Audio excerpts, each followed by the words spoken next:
Talk Today is brought to you by Subway, open 24 hours in Countryside, Anderson Square in Georgetown, and Centennial Towers in West Bay. And by the Ministry of District Administration, explore your history, explore your land, explore your sister islands. And Cayman Airways, call them on 949-2311 to book your nonstop flights to Los Angeles and Panama. And Doctors Hospital, peace of mind is important when life happens. Doctors Hospital, always there for you. Call 949-6066. But I do have some questions. There are more questions than answers. Cayman Islands' foremost listener participation program. Talk Today. What is on your mind, Cayman? If you are ready to talk, we are ready to listen. Here's your host, Sterling Dwayne Ebanks. Hey, welcome, and a warm, wonderful welcome to each and everyone. As we invite you to be a part of a discussion, I want you to get on board and to recognize that at the end of the day, it's not just to be singing in unison or even a part of the choir. It could be a solo. The performance must be from the poet as it is from the sculptor. It must be from the painter as it is from the sailor. Think about it. The sea is a wonderful place to be, and if we want you to be a part of it, a safe voyage. Never find yourself in the doldrums, but when you do, warmer winds are coming your way. Join me for more Talk Today.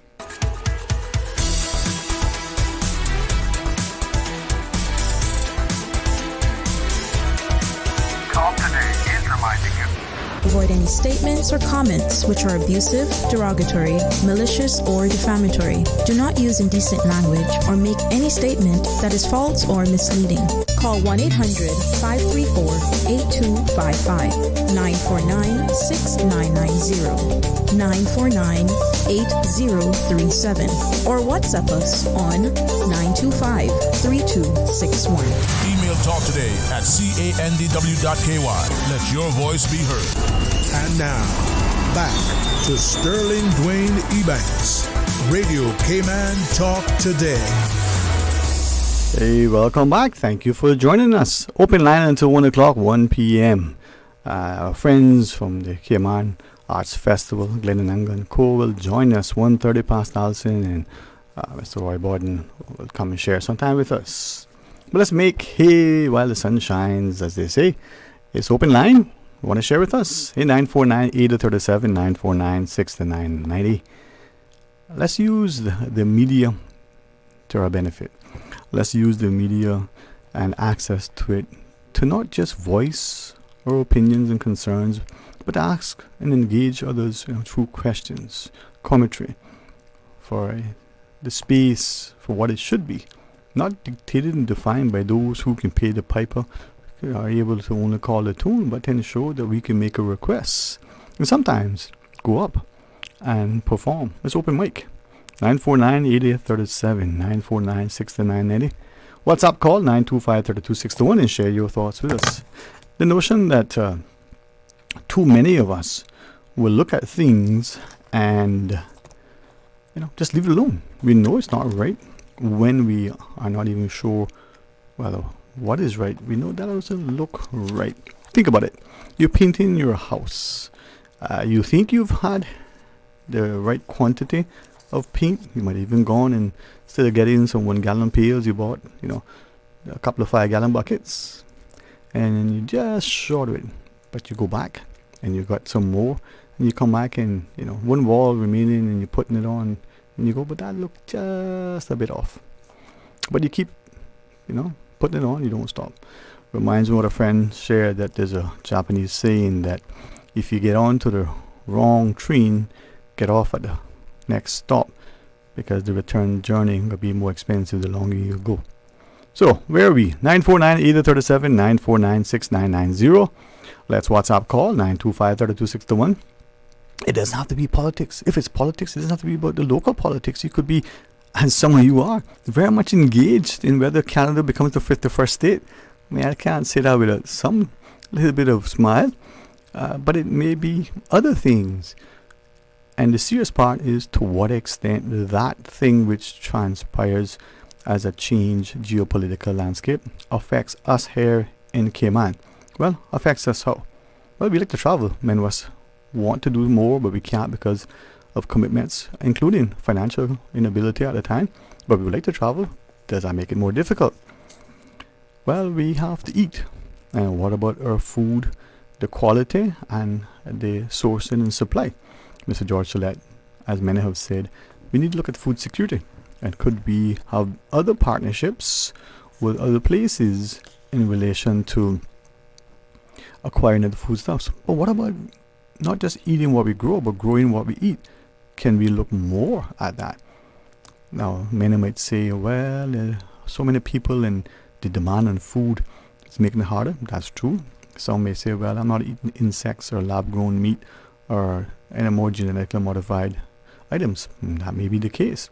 Some of you have shared with me, oh, wait a minute, we say the world is overpopulated, but if you look at it from the satellite imagery, there are many undeveloped, lands in many countries, not just Australia and Canada, but is it really? The question is, are we honest in our questions? Are our motives hidden behind some ulterior, agenda that we want to achieve? To me, that comes down to one thing. Is there a sincerity, a genuineness, a humility, and agape love for each other? Helping each other. Well, that may sound naive, and it probably is in some ways, but look at it. Would you not rather be with someone who is genuinely wanting to help? Or are you going to remain where you question whether they're trying to hinder, hurt, or harm? Should not be a difficult question, but for many, it is, because there's an unwillingness to even recognize what could be. Having said that, let's look at political systems. I had shared months ago, and you tell me now what is wrong, that education and healthcare were public goods. There should be a way that access to both education and healthcare should be almost, universal, to use today's language. Should be something that, whether you want to say it's a human right or otherwise, it should not be something that's dependent on who you are, how much money you have, where you are. How many of us would want to see, a young child needing medical care and can't get it? The Doctors Without Borders and many other organizations at great risk, sometimes to their personal well-being, go into areas to give of their time, to give of that knowledge and experience and expertise that they have, from the cleft palate to life-saving surgeries. We see it here. The good folks at Health Today, as an example, do that, frequently through their program. Again, we need to be able to do that to ensure people. But there are some who say, oh, that's, socialism. Well, if it is it a bad thing? Does it have to have a label? Put that on the Cayman landscape. How many of us have remained in employment because of the health care? As bad as we may think it is, it's better than not having any at all. How many of us don't have health care? We can't afford it. Or we, perhaps our employer and some, what would be unfortunate, not just because it's illegal, every one of us should have it according to legislation, whether that is the way it should be as it is now or not. But that $100 or $1,000 that we pay every month for that coverage, we need that money to be able to pay for food and shelter and all other things. So we take the risk of not having that, healthcare cost. And then, God forbid something happens, well, we would deal with it then. So why not have shared costs as a public good so that we all pay in some way for healthcare? Back to why many say, oh, that's socialism and it's a bad thing. Well, unless we're willing to have that debate and that discussion in a meaningful, respectful way, we'll never advance, the outcome to a way that helps us all. Great time to have that discussion because we're going into election season, and it shouldn't just be promises that are made and that we allow those elected to be held, sort of not to account for what they say or promise to do. But as important as that is to do, and be responsible and accountable, we need to be willing to have those discussions. Go back to the notion of our political landscape locally. We have seemingly accepted that it is okay for people, when elected, to have the ministries realigned to fit their particular interests or desires. Why not have it fixed so that there's structure, there's stability, give civil servants, that sense of continuity so they can serve the interests of the government there as the Westminster system requires, not to be shuffled. Not just makes it difficult potentially for the accounting that has to take place, but if your Ministry of Health is, always this and not changed up, or your Ministry of the other thing, just a thought, the political will. Those who are elected, may have served previously in a particular ministry and may have had that experience, but they first need to be elected or re-elected and then elevated to that position. What about the question of a national vote?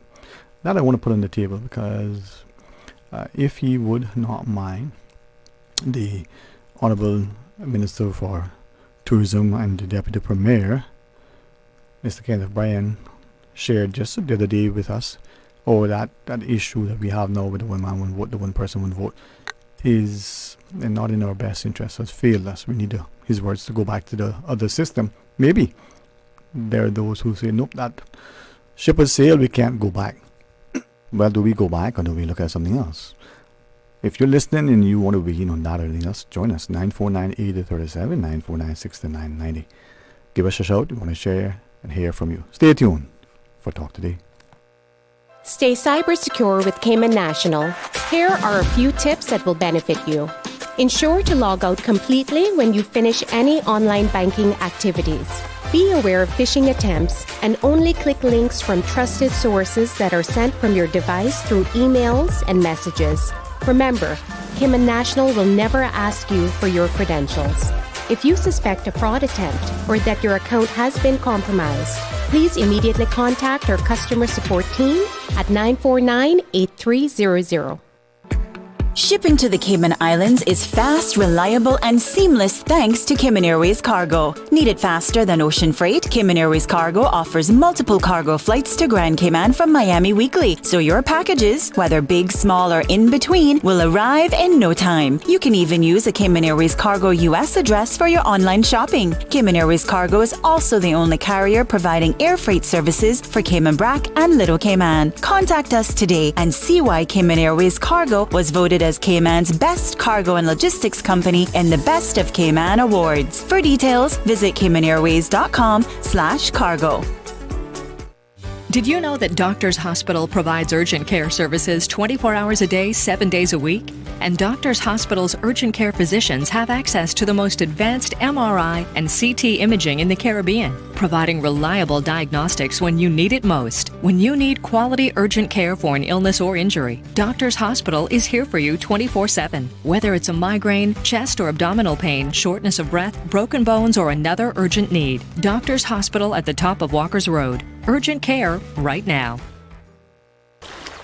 Wouldn't it have been grand if you had purchased land 30 years ago? It may not be 2020, but a perfect vision has never been more clear. Cayman Brac and Little Cayman, poised for growth with an eye on the future. Your land, your history, your future.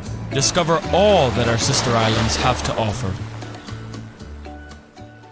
Now, more than ever, supporting your immune system is crucial to helping your body fight off illnesses like the common cold, the flu, and COVID-19. At Valley Med Pharmacy on Walker's Road and in Bodden, we carry all the essential vitamins and minerals to help support your immune system and improve your overall health. Some of our top immunity support picks are vitamin C, vitamin D, zinc, elderberry, and quercetin, or the popular 7-in-1 immunity support. Our pharmacists are always on hand to help guide you and answer any questions. Visit Valley Med Pharmacy on Walker's Road or Bodden Town. Live happy, live healthy with Valley Med Pharmacy. Radio Cayman's Talk Today.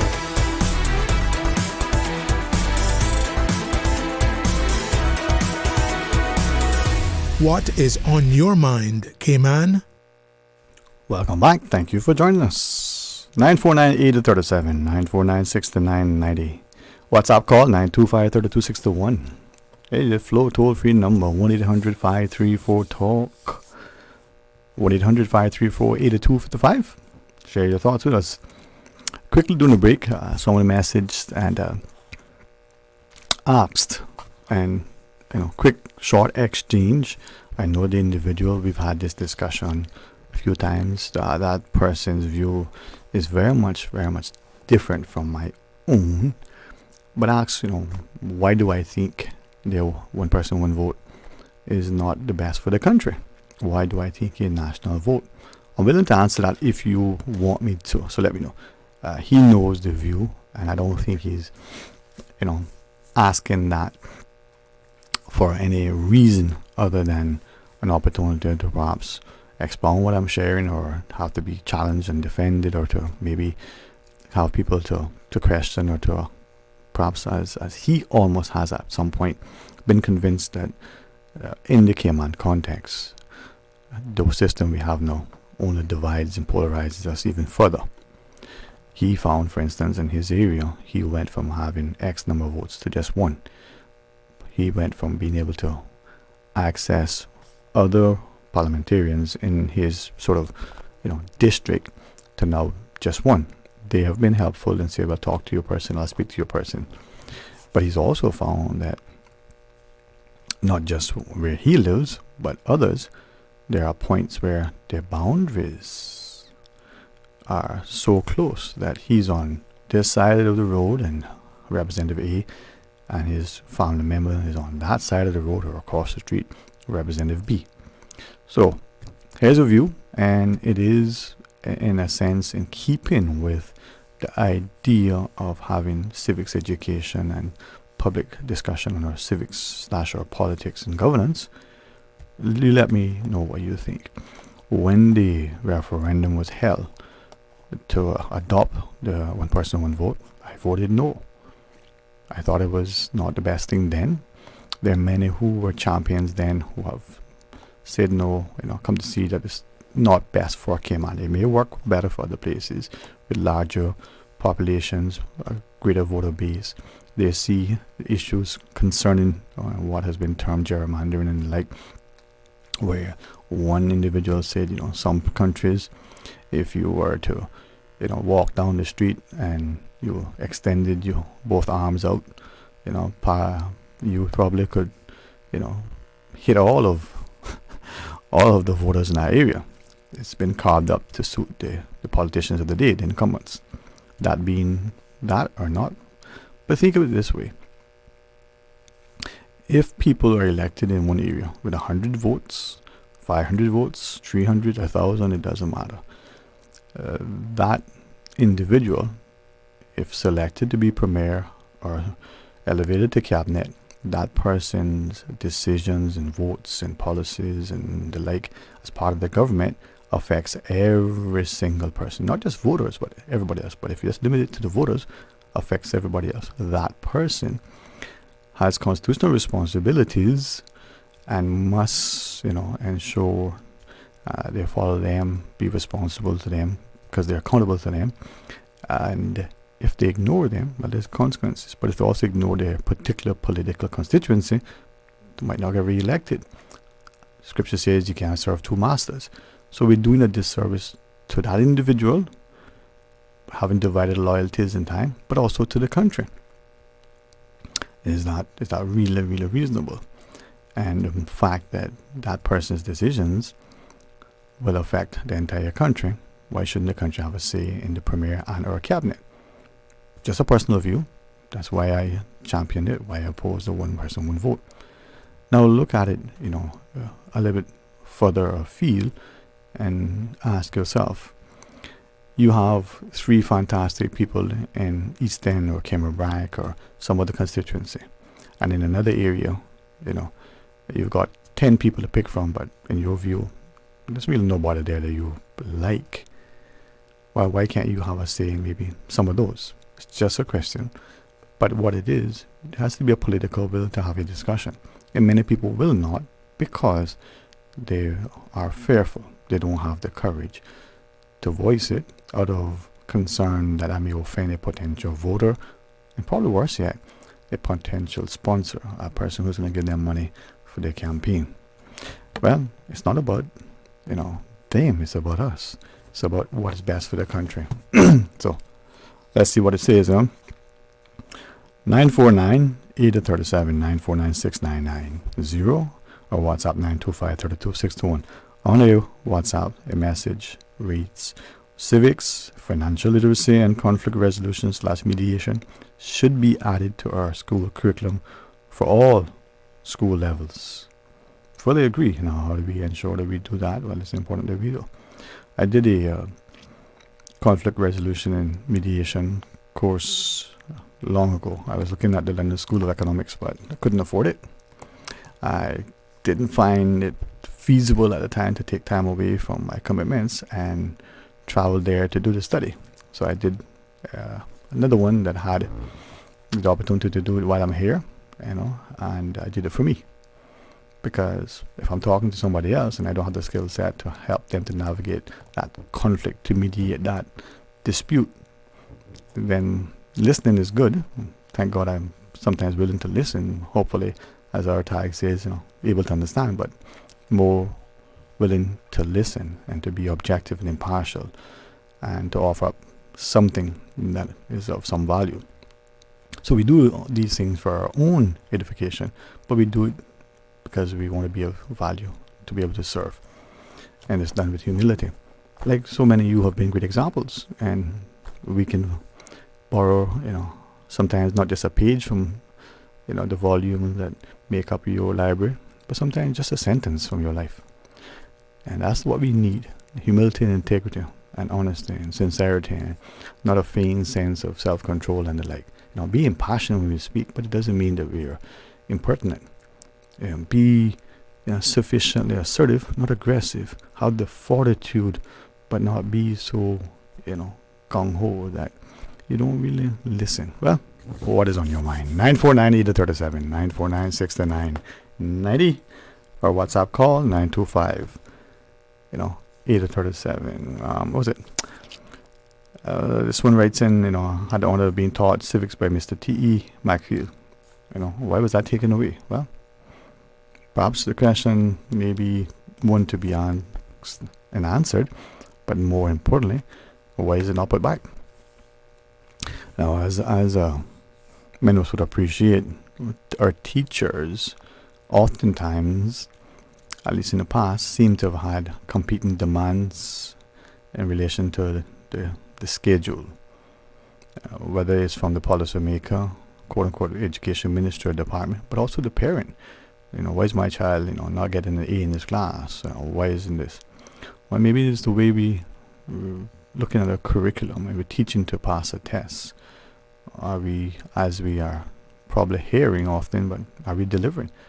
Are we having critical thinkers? Are we educating people with knowledge? Or is it just for them to, as I would say, research and regurgitate?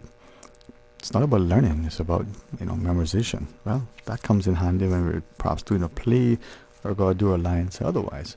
But the recitations aside, what is important is that we understand what it is that is being said. Many of us can recite scripture, for instance, chapter and verse, but do we apply it to our lives?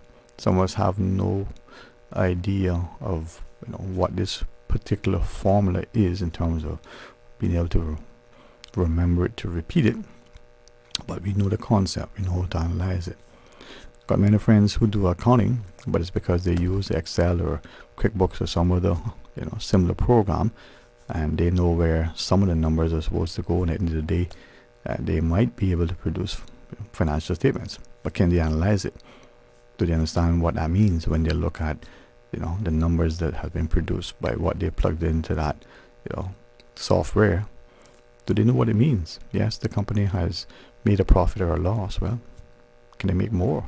Are there areas? Well, that's where knowledge and application comes in.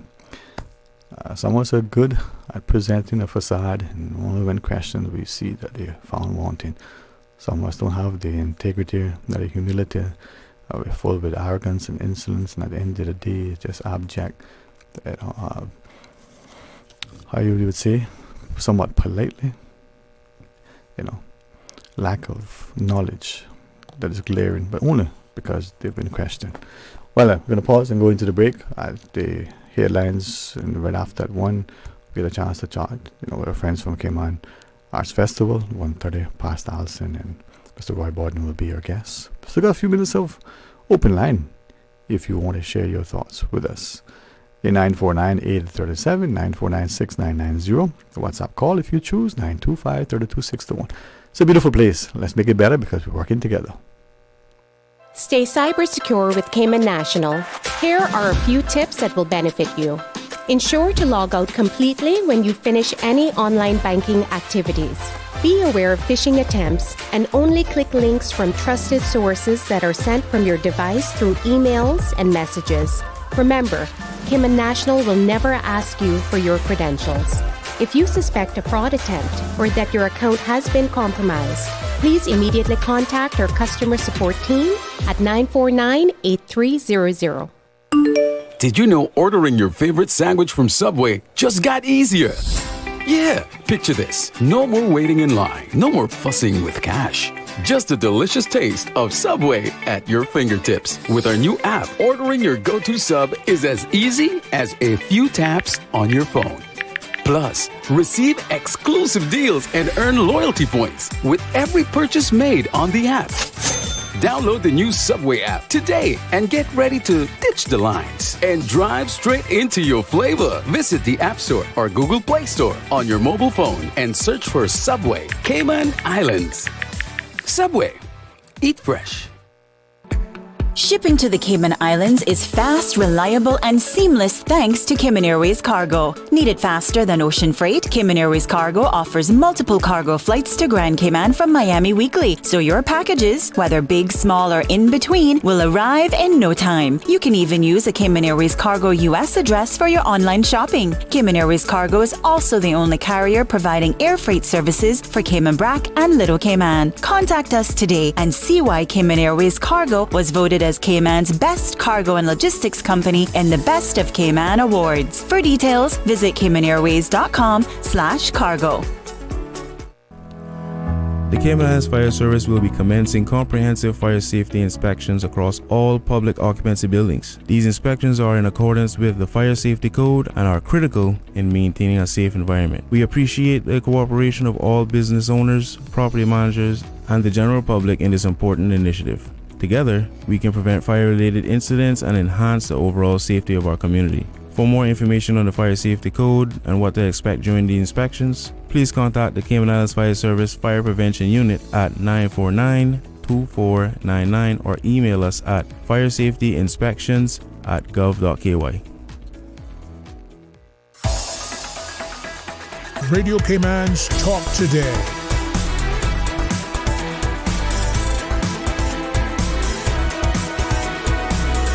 What is on your mind, Cayman? Hey, welcome back and thanks for joining us. It is open line and there was a caller in the queue, and to the caller, publicly and to Miss Susan as well. I missed her queue.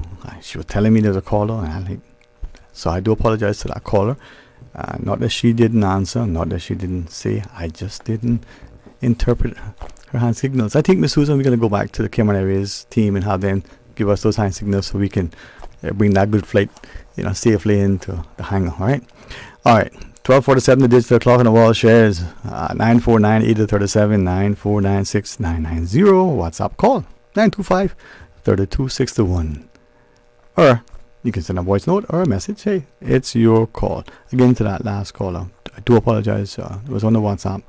Did not, for whatever reason, she's right there. She's always there. 17 plus years. I wouldn't call her the work wife. You know what I mean? But it feels up here, right?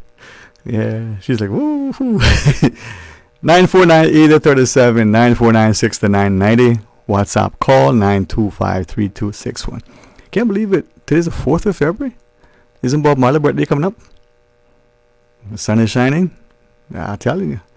And now I've always enjoyed his music, and it's not just because they're easy to sing or they resonate, but his lyrics seem prophetic. He spoke in a way that perhaps some understood, some subscribed to, like many things, timeless, and it's, in my view, scriptural. Yeah, his words, I think, have caused many to reflect on their own lives and be very, not just pensive but introspective. As Bill and Joel, two different sort of genres but very, very similar in conveying messages. And that's probably why, like it or not, the country music of yesteryear did the same, but calypso always does. The social commentary, it reminds us of the importance. It's what the arts can do, has done, and should do for a society. Not to be disrespectful and inflammatory by some installation of an art piece or sculpture that inflames the sensitivity of communities that we have seen in our own country, but it's about bringing awareness to something, understanding that through this we can depict a history, which can be recorded. If you look at what we probably would have heard term cave art, well, was that as one or two comedians shared, oh, well, that's a child being bored, and just like how we would draw on the walls, well, they lived in caves, that were their walls. Or was it that they were recording a story? Way above and beyond my personal interest and aptitude to tell you that when I look at that, I can agree with what presumably is relayed by those who seem to know that this is what is being shared. I wasn't there, and neither were they. But there might be something that they can draw on. Now, when fact is presented in a way and words like, well, it's inferred, it could be. No, that's not fact, that's opinion and conjecture. That's what the challenge that we have now. Too many things are being consciously and maliciously misrepresented, but many things are being shared, and we can't not only trust it, we do very little to verify it. Again, why it's important. Back to the financial statements. If you're able to produce a competent set of financial statements that accurately reflects the company's position as at that point, great. But having them, whether it's historical data that you're going back to see how the company performed and what it could, you need to be able to analyze it. You need to be able to not just run the ratio analysis and determine, what could be. You also need to be able to gauge the landscape and appreciate the unfolding things, and that comes from many, many facets of your life, but two in particular: your own education, but your experience, your understanding of the market because you're there, your understanding of what it is, but also the leadership of the organization, the sort of morale amongst the employees, the ethos and culture of the particular company. That football player who has a good captain, who leads, for whom you want to follow.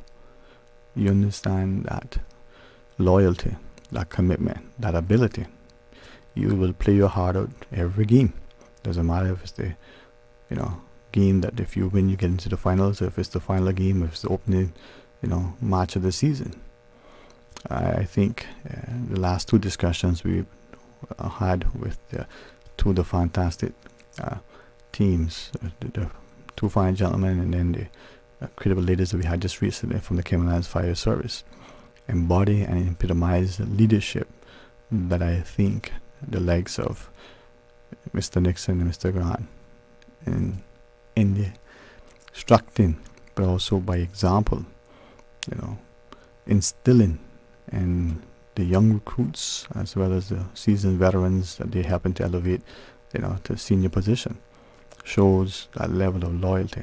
It gives them a chance to test their mettle and cement their competence, and that's what we have within our people. We just need to respect and recognize them and show our public deference and draw alongside to ensure that they have the resources, not just the equipment in order to use it, but the financial in order to reward them for their service. Those are your first responders and your frontline people. That's why every day when I look back to those days, having the opportunity to serve in the ministry and having the likes of Mr. Nixon come in, an imposing presence, his physical stature, but also more so because of his leadership, his demeanor. He could just gently tell you about his orchids, and you would be enamored immediately, as well as he could draw you alongside and very quietly chastise you, correct you, guide you, because of his nurturing persona. Leadership that many of us could really learn from and should follow. Hey, we're getting ready to go to the news, but who is going to call? 949-8037, 949-6990. WhatsApp call, 925-3261. Toll free if you want to, so, try that number, 1-800-534-8255, and share your thoughts with us.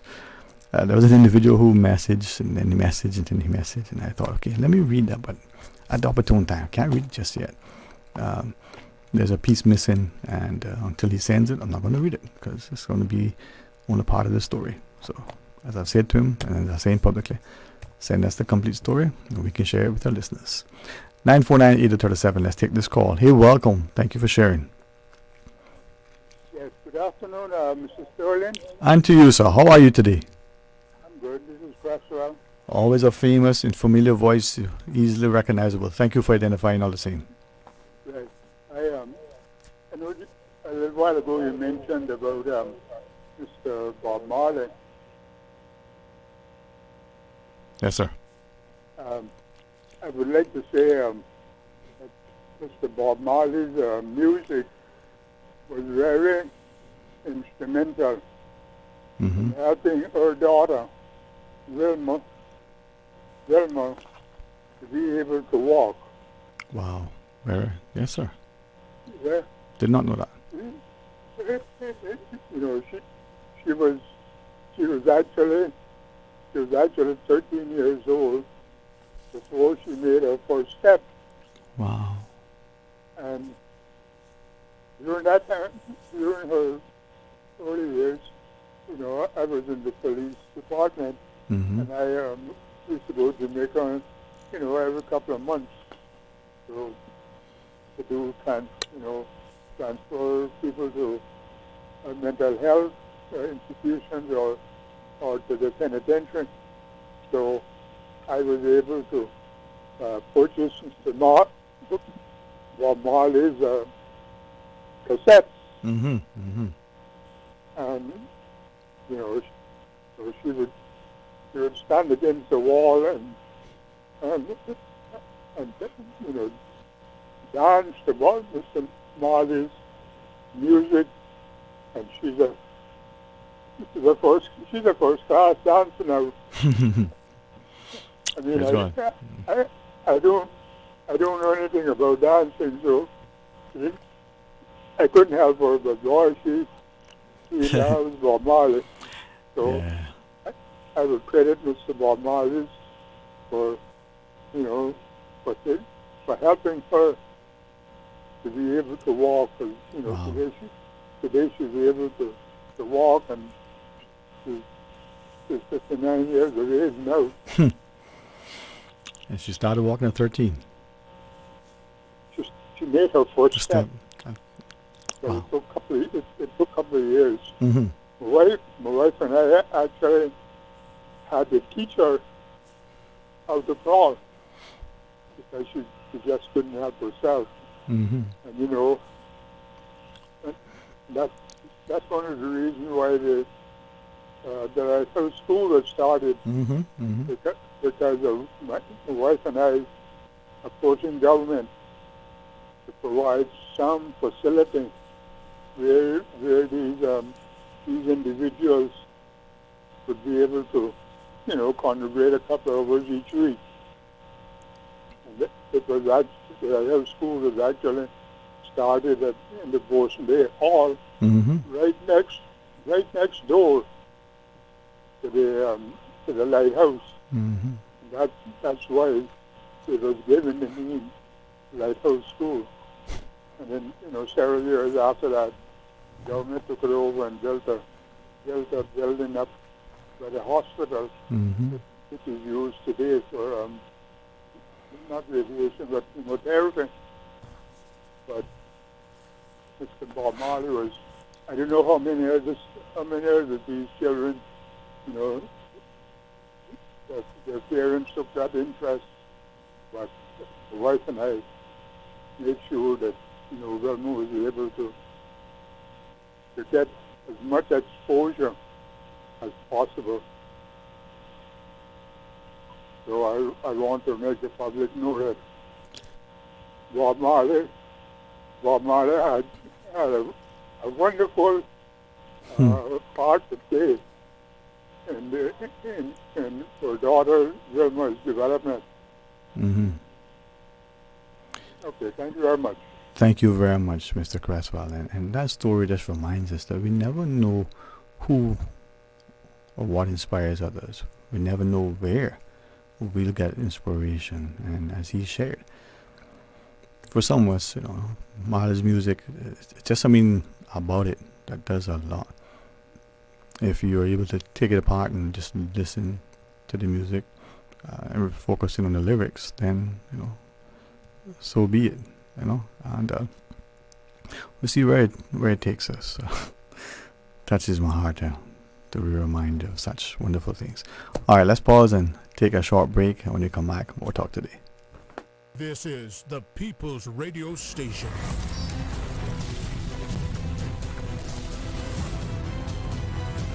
Radio Cayman in the Cayman Islands. From Radio Cayman's newsroom, this is Headlines. Local, regional, international news. The Headline News is brought to you by Kirk Market and Health Services Authority. With a look at your latest headlines, I'm Dwayne Ebanks. In the trial of Anastasia Rankin and Roland Welcome for the conspiracy of Sven Connor, the jury delivered unanimous guilty verdicts for both men. Rankin was also found guilty of illegal possession of a firearm, while Welcome's conviction for the same charge came with a 10-2 majority. They remain in custody awaiting sentencing set for 8 weeks from now after the completion of the social inquiry report and victim impact statements. In regional news, in Trinidad, a 63-year-old police officer, Valentine Eastman, will be sentenced on the 28th of March after being found guilty of human trafficking charges involving Colombian women. Eastman harbored the women in Princestown for exploitation between the 3rd of March and the 25th of March 2013. He was also found guilty of 2 counts but acquitted of rape. During the trial before Justice George Busby, 14 witnesses testified. Eastman's co-accused, initially charged with 6 counts of transporting persons for exploitation, was acquitted after the state dropped the case. The allegations stem from 2013 when the women claimed they were trafficked for prostitution. The Secretary General of the United Nations Tourism, Zurab Polios-Klavshi, will attend the Global Tourism Resilience Conference and Expo from February 17th through the 19th in Jamaica.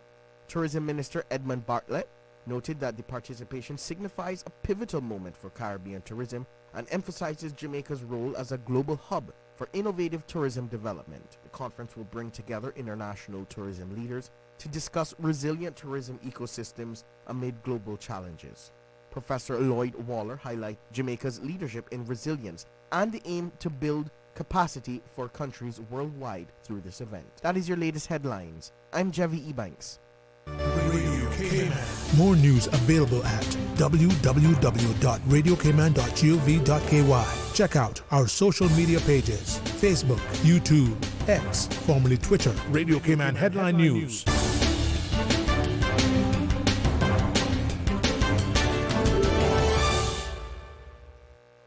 Looking for fresh, healthy food that's full of flavor?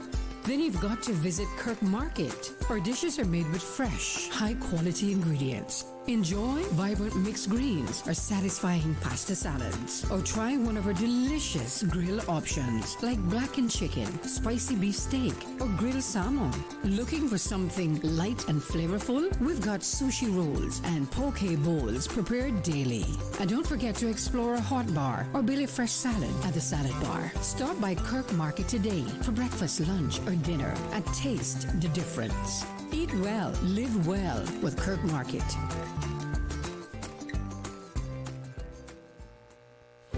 Do you have a healthcare question but not sure who to ask? Contact HSA's Patient Call Center to speak to one of our experienced clinical team members. We are here to answer your questions and help guide you through your healthcare journey. Need to make an appointment? Our team can help.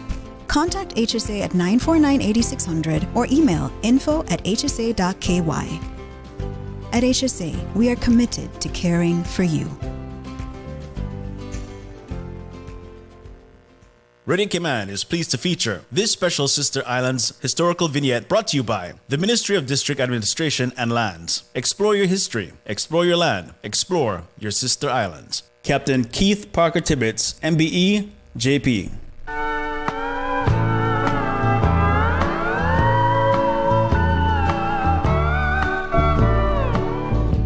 Following a successful and decorated shipping and military career, Captain Keith Parker Tibbetts, MBE, JP, returned back to Cayman Brac. In 1953, an enterprising Captain Keith began a small retail grocery business in Watering Place. The entrepreneurial spirit he developed 20 years prior while working in the family-owned soft drink factory at Cotton Tree Bay would shine through, turning the grocery business into Tib Mart Supermarket in 1974, introducing gift stamps for purchases and pioneering self-service shopping in Cayman Brac. Keith Tibbetts was fond of saying, "They stocked everything to take you from the cradle to the grave." Captain Keith's entrepreneurial efforts stretched far, and he began landing cars by pontoons in 1955. He also owned and operated the island's first rock crusher and started commercial farming on the bluff. He then opened a gas station in 1955, served as Cayman Airways agent until 1980, and in 1975 was appointed agent with Red Carpet Airlines, part owned by his brother Linton. He also operated a sub-post office, taught local men carpentry, built 12 houses, and sold them to young seamen, assembled the steel staircase, and built the platform for the stratoscopic antenna for cable wireless at Stake Bay, worked as an agent for Modern General Insurance Company, operated Skipper's Lodge Guest House, Kesson Rent-A-Car, served as an agent for Thompson Shipping Company, and owned and operated a gift shop at the Brac Reef Hotel. This was part 6 of a special Sister Islands vignette series dedicated to Captain Keith Parker Tibbetts. I'll be back.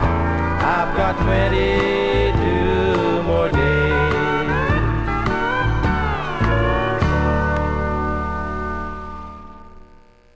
Radio Cayman is pleased to feature this special Sister Islands historical vignette brought to you by the Ministry of District Administration and Lands. Explore your history, explore your land, explore your Sister Islands. Explore your history. Explore your land. Explore your Sister Islands, the ultimate staycation experience. Your culture, your freedom, the land that time forgot isn't gone. It's your Sister Islands. Discover all that our Sister Islands have to offer. Triple C School is celebrating 83 years strong. Join us for a night of food, culture, and community at our celebration gala on February 8th, 6:30 p.m. at the Family Life Center. Enjoy delicious traditional Cayman cuisine, fish, turtle, conch, chicken, Cayman spicy beef, and all the trimmings. Also, spot prizes and live performances by Swanky Kitchen Band and Triple C Band and Choir. Tickets are only $100 and proceeds go towards ongoing school projects. So dress smart casual and come be a part of this incredible 83rd celebration. Get your tickets now at the school office. Triple C, building on our legacy. Radio Cayman's Talk Today.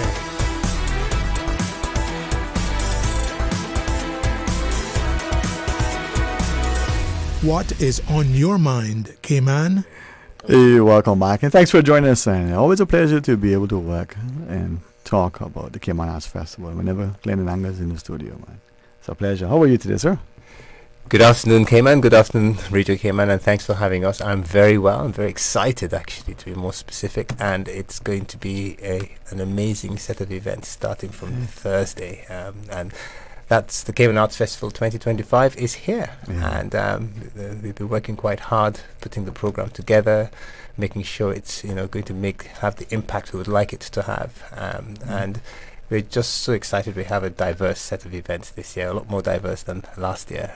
So we'll be speaking a little bit about what we have in store for our Well, I'm looking community forward to learning more about what you have, perhaps even enjoying it. I was so sort of intrigued last evening about a discussion today that I managed to do something that I haven't had an opportunity in the past. I put on a little background music while I'm cooking, and I got my turmeric and my ginger and the garlic, and I'm cutting up, and hey, I like this.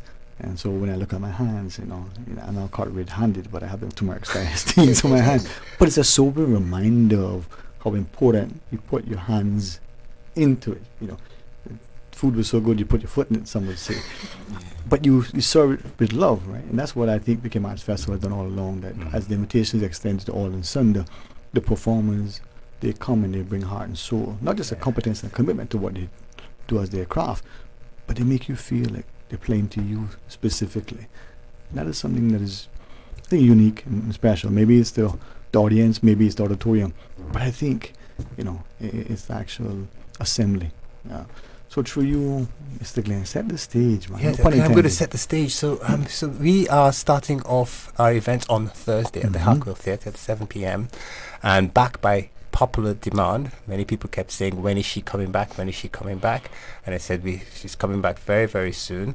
And the person we're speaking about is Rebecca Omodia. She's a phenomenal pianist, and she has been doing some amazing work all around the world, based in the UK at the moment.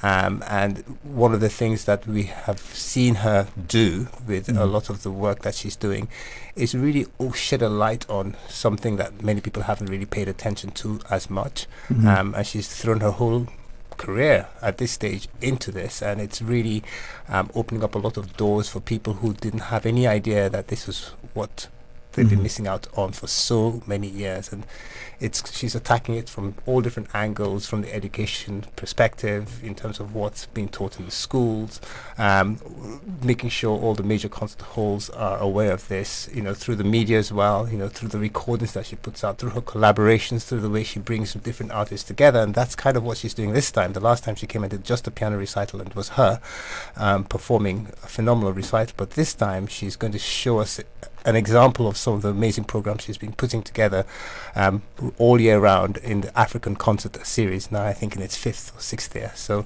7th year. There we go. So I would like to pass on to Rebecca. We have Rebecca here, Rebecca Mordia. We have Richard Olatunde Baker and Mr. Leon Bosch as well. And I'm going to hand over to them because I know people came to hear from them rather than me. Well, thank you for making it true. And Mr. Rebecca, welcome. I mean, 7, that number is important in many cultures, in many lives. So happy 7.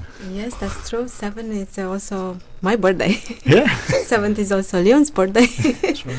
Huh. So yes, we are fortunate to be here again. Hello, Cayman Radio, and thank you, Glenn, and the Cayman Arts Festival for hosting me again. And I'm so grateful to be able to also bring on this occasion some wonderful colleagues and to have the opportunity to perform African classical music. This is an incredible, very, very personal project, which I started about 15 years ago, and Glenn has been part of my journey right from the start. A lot of music by African composers for the piano has never been published, and also helped me to be able to get some of those scores. And it's so important, for us to be able to do the work, the music of our ancestors. It's an opportunity to be here. And this is a collaboration, whether you're on the continent or within 5 different time zones. I've been listening to some of the programming on the BBC, and almost it would seem, and it's just a consciousness on my part, let me subscribe to something differently, as if there's a recognition by some people producing something that exists. It always has. We just have not accessed it. We have not ensured that it is accessible to others. So Richard, from that perspective, music has always been and always will be, but no pun intended, it doesn't always get to play. So as you look at the world stage and your own works, as Rebecca shared, compliment what she was saying. So yeah, I'm really thrilled that firstly that Rebecca's program has gone so long. She's been so open with inviting me as a percussionist into thing. I've worked a lot with different kind of music. So outside of traditional music, I'm already quite pliable. I've worked with jazz and classical. So seeing how easily actually we can graft the things together. Seeing as African classical music is rooted in African music, even sort of gone on a journey and come back again, it's quite easy to make that link. So for me as a player, it's really joyful to see how it comes together, and to be amongst such incredible musicians, classically trained musicians. I'm not classically trained, so slightly in awe as well when I'm playing. And see, that's a confidence of mine. He admits publicly he's a player. I'm just saying. We'll take pointers later. Sound bites. Hey, listen. Thank you. Good radio, man. But that's the laughter that music can bring, whether it's a public expression of joy or whether it's just within that it resonates with you. And it's Leon from that perspective. You know, Richard talked about music and African music, and some of us, maybe because of the media, have a perception of what it is. We'll see the dance and we'll see. But if we listen to it, music actually imbues in us this sense of either pensiveness or productivity. Yeah, music is such a complicated thing, and also it predates language. We first express ourselves as human beings through music. And it's true to say that when we are sad, we sing. When we're happy, we sing. And whichever emotion we feel, we express ourselves musically. Right. Now, I've been trained in a sort of traditional Western classical tradition. I played in the world's greatest orchestra, the Cayman Arts in the fields. And eventually I discovered that I'd never played any African music as an African. And then I discovered it's because for my instrument, the double bass, there wasn't any. At least I thought so. Right. So I started commissioning some music from friends of mine in South Africa that I'd studied with, and also like people that had taught me at university. Now, classical music in South Africa, or orchestral music, is only about 120 years old. But I got to know a lot of the very important composers in South Africa as a student. And then Rebecca and I, that's when we started working together, we recorded a disc of South African music. And I have to say, it's a bit, for me, being in South Africa reminds me of who I really am. I'm an African. When I sit in the sun and I feel the sun on my back, I have no doubt about who I am, where I'm from. And likewise with the music, when I play African music, it touches me so deeply, words cannot describe. It's an emotion which is unbelievably powerful. And I have Rebecca to thank for actually sending me much further down this path. She invited me to play in the African concert series, and the very first thing I did, I think, was to play some South African folk songs for solo double bass, written for me by a friend of mine, South African composer who lives in Cape Town. And the first piece that I played, which we'll hear in the concert on Thursday, really affected me so much that I wanted Grant to write more for me. And Rebecca then, having heard these pieces, suggested that I investigate African music from a few hundred years earlier, Negro spirituals. And then I discovered that these pieces resonate with me so deeply, I felt like I understood every note. So for me, it's really quite exciting to be able to do this, to play this music, and to bring it to the Cayman Islands. I've never been here before. It's really exciting to be here. Something very special. And I'm going to play on a double bass, which is provided for me by one of the music schools here. So everything about being here is truly special. Thank you. Cayman is a remarkable place. I love this. I make no apology for my nationalism, my pride. But I love it because I get to see Cayman anew almost every day through my friends who are from everywhere. The million nationalities that exist there, I think, gives me a chance to understand why they like it and why we champion the unitedness. And music brings us together. To that, Mr. Mecca, as Leon was saying, that phrase, to thine own self be true. And oftentimes we don't see how much of us is being lost and displaced, ignored, disrespected, discarded, because in our formal education, as Leon said, we don't have access. It's not in the curriculum. The teachers don't know, for whatever the reason. You, in your journey, have you resurrected that? What was the impetus, and why is it where it is? And 7 years in short order, when we both mature, 70 years from now, we'll still be, jumping in, doing all the good things. I had a dream. So the king. Yes, exactly. I had a dream, and my dream was, how can I impact the next 7 generations? Wow. Really? Well, I don't know it, but I impact this one. And you will try. Also, we are influenced by the environment we grew up, but then later in life we have the tendency to choose who we want to become. And I think that's the important. Also, at the time I was raised in Eastern Europe, in Romania.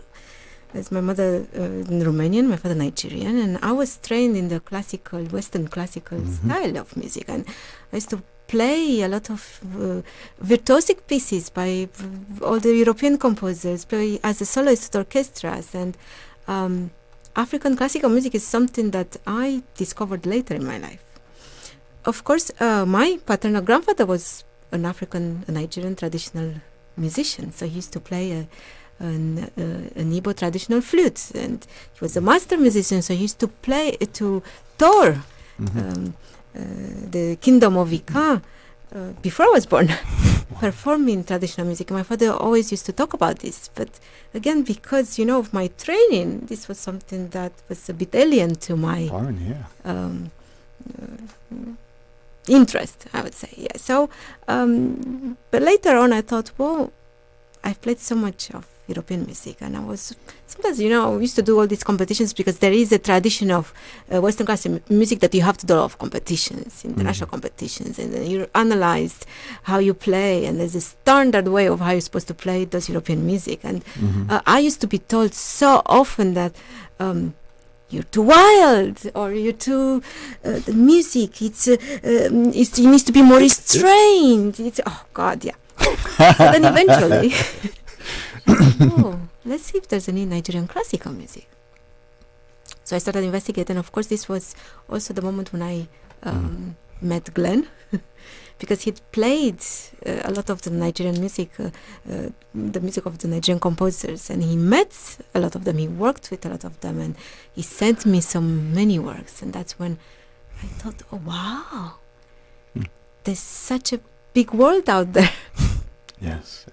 If I may then ask, as you share, is it A, that is easy as sometimes told, to ask forgiveness and permission, and you set that on your path, or is it B, you have to get to a certain place, credibility, notoriety, in order to feel that you have the license, the confidence to do that, so that young person may be seen as an upstart, a radical, heaven forbid. Well, Leon, I see you nodding. You want to help out us out? Let the wisdom of the ages fill the room. I think I have a sense of exactly what you mean. Yeah. Before one is able to be true to oneself, one requires a little bit of the authority of the society around you. And I got to that point, I think, where I was able to do what I wanted. But I also, by accident, I developed a particular path to be able to do that. I started teaching about 40 years ago.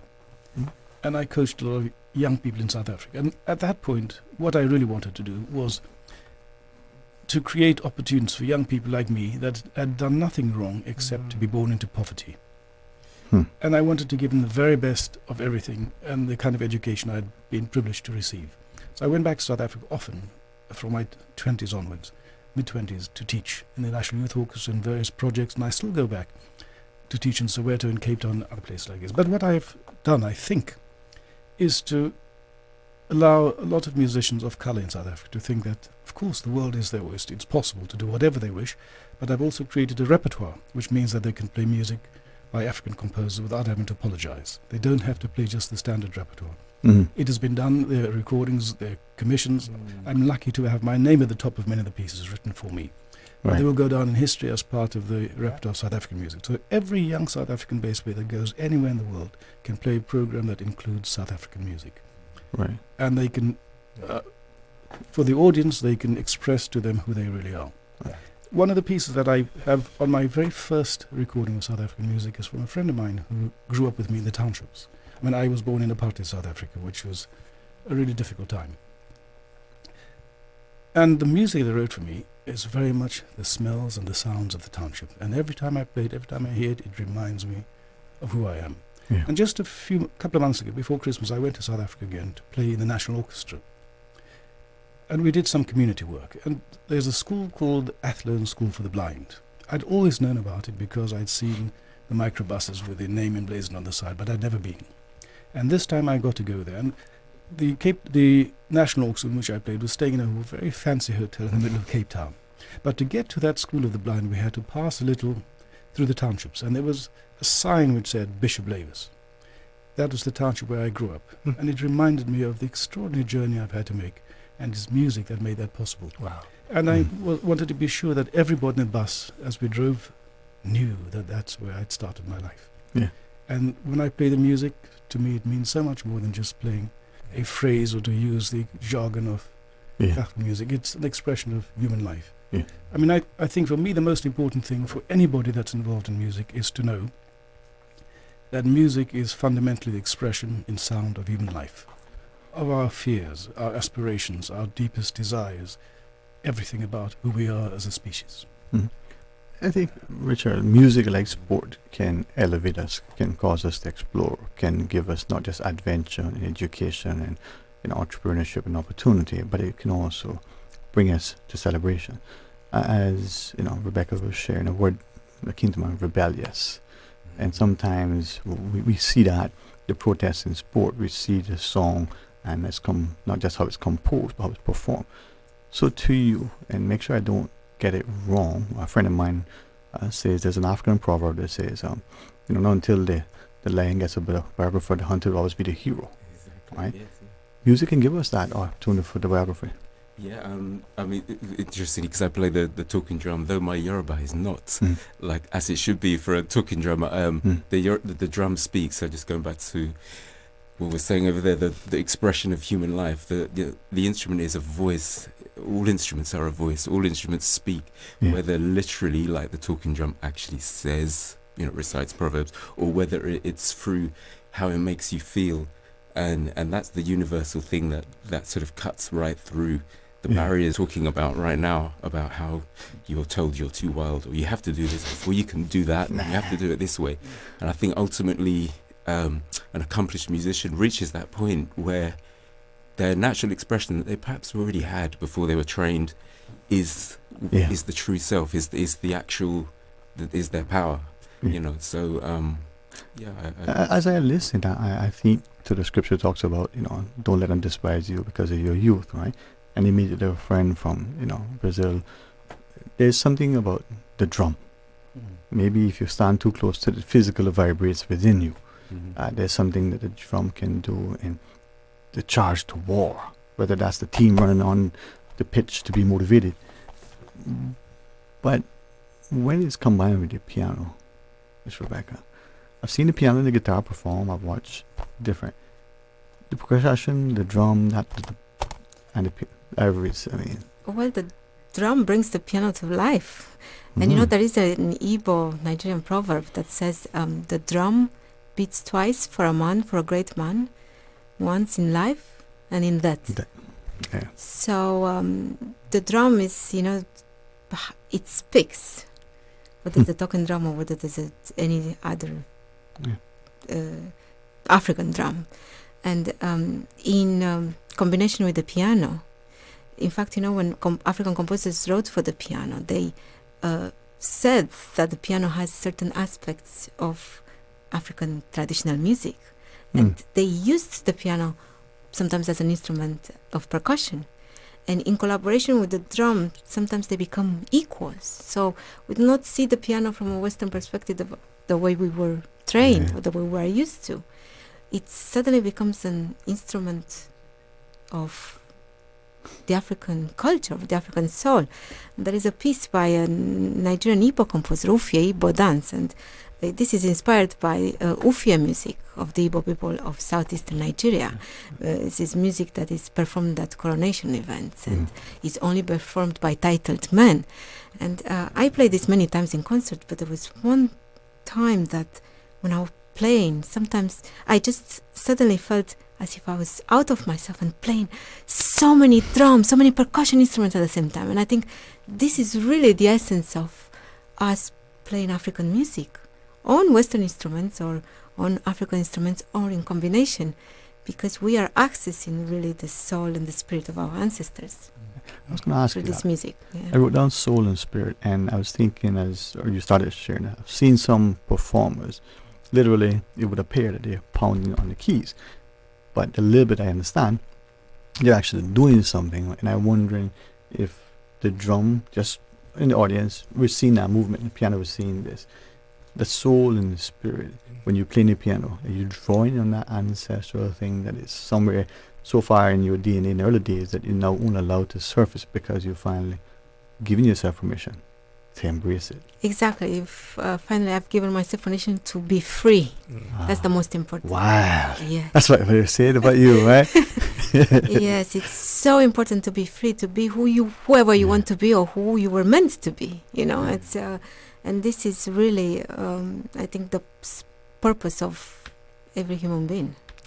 That's the thing, there are many proverbs and idioms, I'm sure, but until we find It's a Japanese ikigai. We need to find that purpose. Where are we? What motivates and drives us? At some point, we quickly realize it's not money. It's not materialism. And when we have that, and I think, Glenn, music does that for us. It really does that for us, and I can't stress how important it is to come out on Thursday for this amazing program, which Rebecca and her colleagues have put together very beautifully. What time and where, man? It's going to be at 7 o'clock at the Hartwell Theatre, and I am honoured to be joining them on the stage. She said, Glenn, you've got to play something with us, so I'm really honoured to be joining forces with them as well. Mm-hmm. So I'm very excited for Thursday. I know people are in for a treat.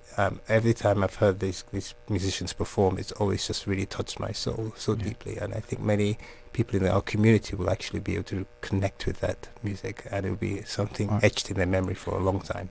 Well, when I asked Marius how much time, he said half an hour was okay. I thought never, but I respect that, and I did the bookings. As we close the discussion, first to you, Leon, Richard, and then as we started, we always see the best for last, right? So Glenn will have the last word. Leon, final thoughts, and as you invite people, whatever you want to share, Richard the same, and Miss Rebecca likewise. All I really have to say is that I'm really delighted to be here, and I have to thank Glenn and everybody who's made this possible. Mm-hmm. And there's only one other thing I want to add, and it's to pick up something Rebecca said. I'm always reminded that there are only two important days in anybody's life. The first is the day that you were born, and the second is the day you find out why. And I know that I was born to be a musician. And I've devoted every single waking minute of my life to music. From the minute I get up, I'm involved in music until the minute I go to sleep. And I don't think I would want life any different. So I'll bring just a little bit of that to your audience. Okay. Wow. I promise this, Richard. Just to follow that.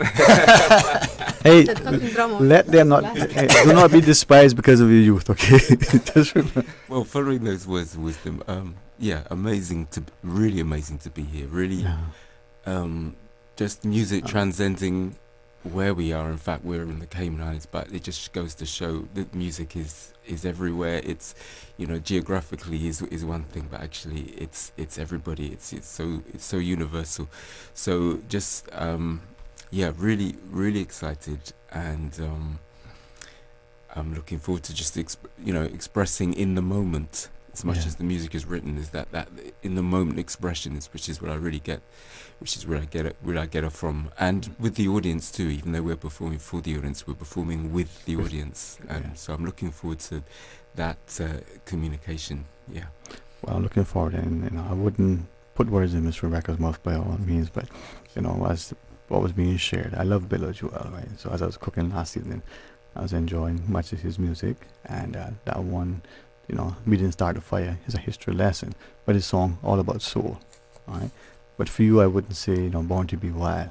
And unfortunately, wild is a word like radical that is misconstrued, misinterpreted, malign. It's about the free spirit, embracing who you are, owning what you are. That presence, not as commanding as it is deferential. So, thank you. Thank you. We look forward to performing on Thursday. All right, Glenn, 7 p.m. on the Hartwell, huh? 7 p.m. Hartwell. Make sure you're there. I know there are a few tickets left, but those people who have purchased tickets are in for a treat, and I can't stress this enough. So please come by. You can get tickets at the door. You can go online, go to www.caymanartsfestival.com. And again, I can't think of a better way of kickstarting our festival. So I'm very excited about Thursday and looking forward to hearing this amazing program.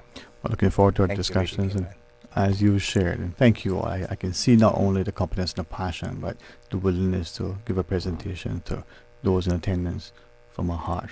So we feel the soul and the spirit. So thank you all. Thank you. All right. Thank you very much. Join us after the break. Stay tuned. Did you know ordering your favorite sandwich from Subway just got easier?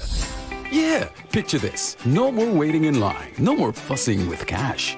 Just a delicious taste of Subway at your fingertips. With our new app, ordering your go-to sub is as easy as a few taps on your phone. Plus, receive exclusive deals and earn loyalty points with every purchase made on the app. Download the new Subway app today and get ready to ditch the lines and drive straight into your flavor. Visit the App Store or Google Play Store on your mobile phone and search for Subway Cayman Islands. Subway. Eat fresh.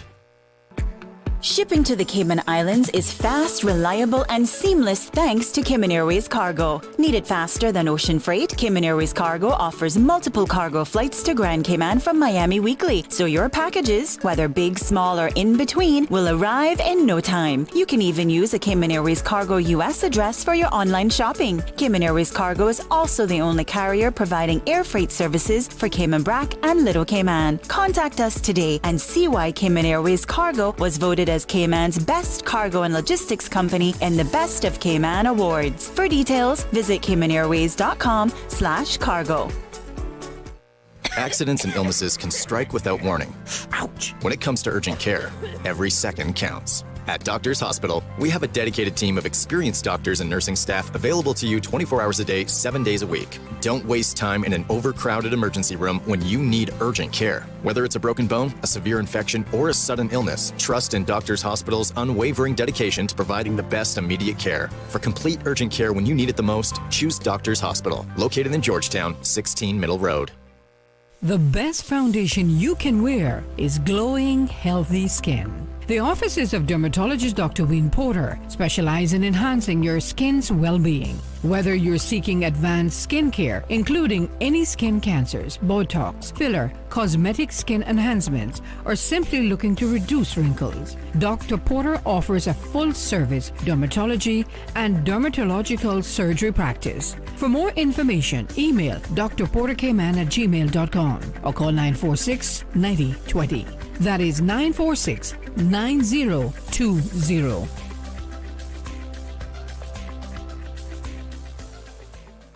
Take some advice from your Aunt Angie. Don't lie on your resume. Because if you say you've got trapeze experience, someone might shoot you out of a cannon and expect you to do a gymnast routine while flying through the air at 82 miles an hour.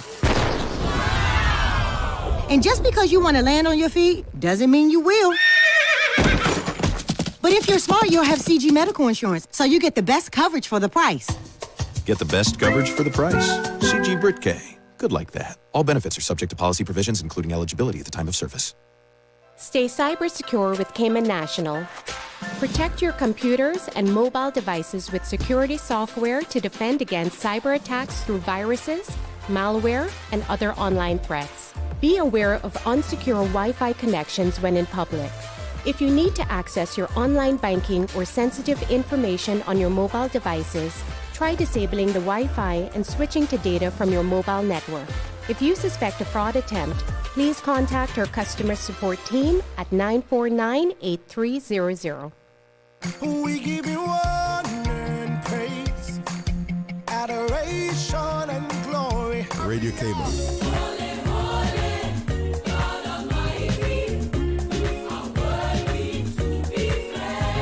Praise time. Praise Him, praise Him. Come and let's praise the Lord. Come and let's praise the Lord. Praise Him in the morning and in the evening. Oh, let's praise the Lord. Praise time in the morning. Praise Him, praise Him. Weekdays 6 to 6:30 a.m. Radio Cayman, waking you up. Rock my soul in the blues of my favorite. Rock my soul in the blues of my favorite. Praise time. I know He cares. He'll always be there. Oh, yeah. Praise Him, praise Him, praise Him. Praise time. Set your clock for 6 a.m. or you will miss it. Radio Cayman's Talk Today.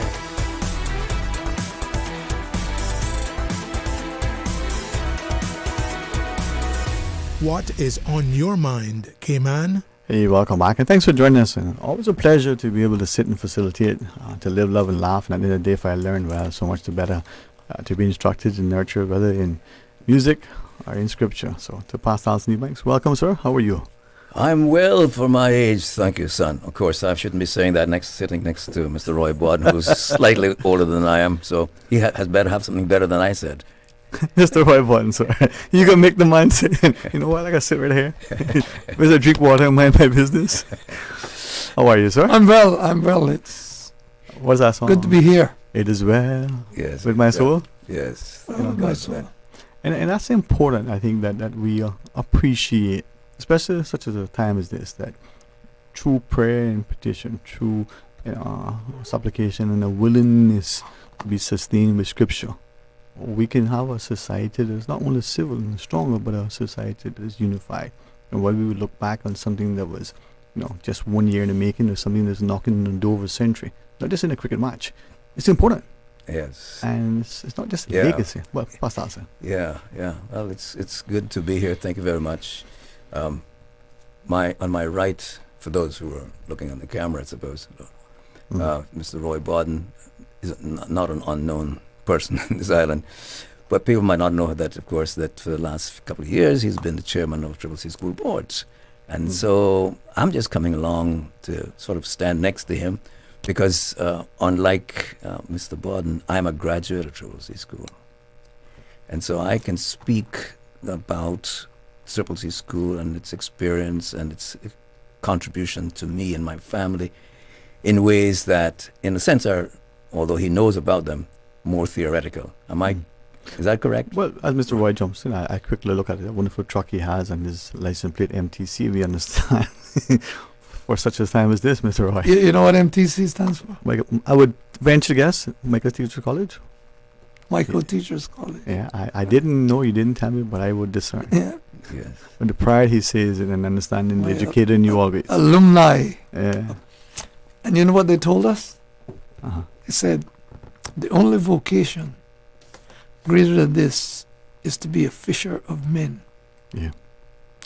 And educators are, in a sense, The only vocation, and that's what I'm trying now. In the twilight of my life, I'm trying to be a better fisher of men. But speaking of a century and time, CCC school is 83 years in existence, the longest continuous secondary school program in the Cayman Islands. Now, I was an alumni of CCC school. I'm a member of the Church of God Chapels, and Pastor Alson wouldn't tell you this because he's far more diplomatic. One of the reasons why he's here is to keep an eye on me, because he represents the owner.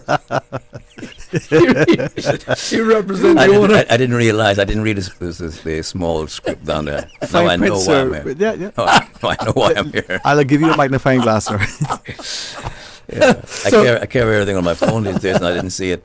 So, this CCC school is owned by the Church of God Chapels. So, years ago, they would call that the General Assembly. Now we call it Church of God Chapels. And CCC school is important because, really, there are Christian schools on the island, but CCC school is the only school which offers a spiritual curriculum. I was talking to my friend. I was trying to sell my friend some tickets, and he said, my son, he's not a Church of God man. He said, my children went to CCC school, and being an ex-teacher, I would from time to time examine their textbooks, and I was impressed with the direction in which the children rooted the sense of spirituality. So that's the difference between CCC as a school and the other schools. We are spiritual centered, our programs. Right? And we are recognized, accredited by the Association of Christian Schools. Pastor Alson, as Mr. Roy was sharing now, I'm thinking back to what may be familiar to some, the idea of a classical education and the way it is. Some would liken that perhaps today to a STEM education. But as Mr. Roy was saying, that Christian ethos, a spiritual nurturing in instruction, the things like ethics and integrity that we want citizens. Yeah, and there's never been a time in the history of the planet when that is more needed. Because the philosophy of Christian schools, not just church-owned schools, there are lots of church-owned schools, But the philosophy of a Christian school is that the Christian ethos, the Christian philosophy is integrated into the school, and you try to integrate it into whether it's math or English or history. You're not just teaching these things in separate silos and then somehow you teach Bible. Yeah. You want to integrate the principles of biblical truth as much as possible. It's a challenge. It's a challenge. Sometimes there's a pushback from parents until they understand that you are not denying the children the quality education that they would get. You're simply giving them a better quality education by integrating these principles, these spiritual principles, the biblical truths. Because if we don't educate the heart and the conscience of a person, then you create people who may be the smartest people in the world, and they can build gas chambers and concentration camps. You know where I'm going with that, right? And Buchenwalds and other places. And at the time that we're in now, we need institutions like Triple C School. Yeah. What is it that it was said? You educate a man in mind, but not in morals. You educate a menace to society. Absolutely. Right. Check that. Yeah. And So, Mr. Roy, sir. That's true. Well, one of the things about Triple C School, it's also well-rounded. We produce well-rounded students, good community citizens, sense of moral, sense of spirituality. But we also have fun, as the occasion that we've come to advertise this evening. We're having a gala, the 83rd, celebrating the 83rd anniversary. So there's a gala being put on Saturday evening at the Family Life Center, 6:30. We still have a few tickets available, which can be had from the school office. And we have a great evening. The menu: turtle, conch, Cayman-style beef, chicken. There you have it, plus lots of desserts. Heavy cake. Those people who like cassava cake will be on the dessert menu. And we have great entertainment. The Triple C School Band and the Triple C School Choir and Swanky Kitchen Band. That's not the thing to drink now. That's the other one. Yeah, the kitchen. You can get a swanky too if you want. We can have the other swanky too. Yeah, we'll have. I think we have two kind of swankies We have there. two kinds of swankies. Drink one to dance to the other. That's right. Or dance so much that you have to drink the other to quench it. Yeah. Either way, you win. Yeah. And the tickets cost $100. So it's a fundraising.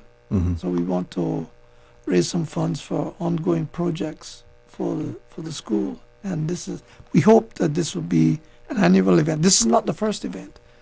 We had some little hiccups because, of course, the Family Life Center was our preferred venue at the time, but we couldn't get it because it was contracted out. And then the other venue we tried to get, the Mira Miller Hall, lo and behold, it had some leaks in the roof.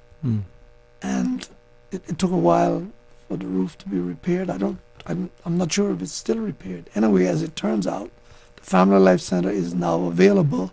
So the gala will be held at the Family Life Center this coming Saturday evening. We'd like people to be seated by 6:30 p.m. And there, they'll be entertained. And fed well.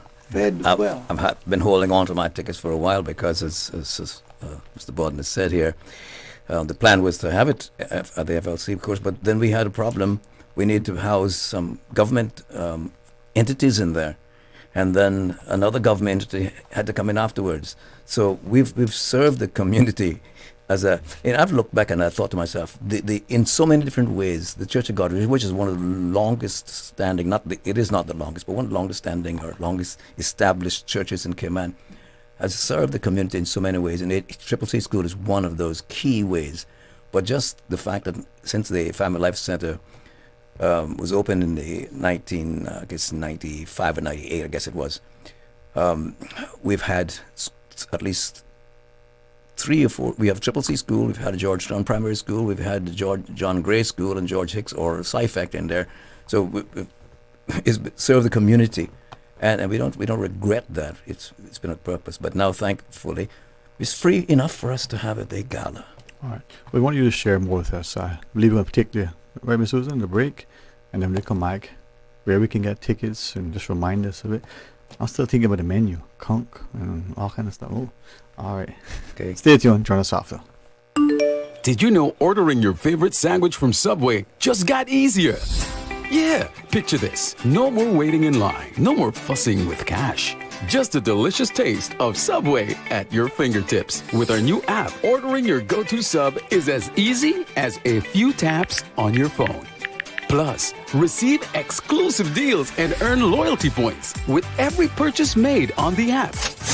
Download the new Subway app today and get ready to ditch the lines and drive straight into your flavor. Visit the App Store or Google Play Store on your mobile phone and search for Subway Cayman Islands. Subway. Eat fresh. Did you know that Doctors Hospital provides urgent care services 24 hours a day, 7 days a week? And Doctors Hospital's urgent care physicians have access to the most advanced MRI and CT imaging in the Caribbean, providing reliable diagnostics when you need it most. When you need quality urgent care for an illness or injury, Doctors Hospital is here for you 24/7. Whether it's a migraine, chest or abdominal pain, shortness of breath, broken bones, or another urgent need, Doctors Hospital at the top of Walker's Road. Urgent care right now. Freedom, Cayman Rack. Freedom, Little Cayman. Soft breezes, blue waters, no traffic. Unwind and rejuvenate your mind, body, and soul. Sister Island Staycations, a taste of freedom. Discover all that our sister islands have to offer. The Cayman Arts Festival is back this February with 2 weeks of incredible performances from international stars and local talent. On Thursday, February 13th, the spotlight shines on the youth camerata at the Hartwell Theatre with renowned violinist Irina Muresanu and Caymanian cellist Dequan Smith. Friday, February 14th, celebrate Valentine's Day with the powerful gospel sounds of the Mark DeLisa Singers and the First Baptist Choir. Wrap up the Cayman Arts Festival on Saturday, February 15th with the soulful rhythms of Benil Miller and his reggae orchestra, blending reggae and jazz. The 2025 Cayman Arts Festival, bringing music, talent and inspiration to the islands. Visit CaymanArtsFestival.com or call 922-5540 for tickets. The Ministry of Planning, Agriculture, Housing, Infrastructure, Transport and Development is pleased to provide the APATH Grant Program to help you thrive. Whether you're interested in pursuing higher education or a career in planning, infrastructure, agriculture, housing, or transport, APATH is designed just for you. Ready to take the leap? Apply today. For more information, please contact APATH Secretariat at 936-6231 or mpahi@gov.ky. APATH, your path to success in the Cayman Islands. Radio Cayman's Talk Today.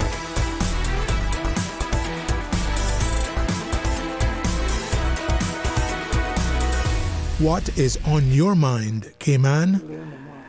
Hey, welcome back and thanks for joining us. And in the studio, Mr. Roy Bodden and Pastor Alson Ebanks, as Pastor Alson shared, many people would know Mr. Roy in every capacity, and I think for those of us, an educator always.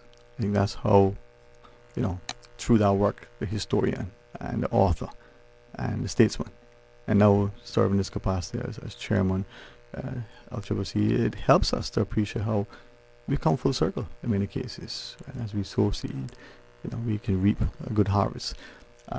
One of our listeners messages and says, a special invitation to all of our CCC alumni, the parents, the family, and the friends. Please come out and see, class, schoolmates, share ideas and support. Yeah, so that's part of the fun as well. Yeah. So this Saturday, huh? Because some of the people, you don't see them, you think, where in the world you been? I haven't seen you in a year or two, or after COVID, haven't seen you in a long, long time. So this is a good been a century, huh? Yeah. Got an opportunity for that. So 6:30 on Saturday, 8:30?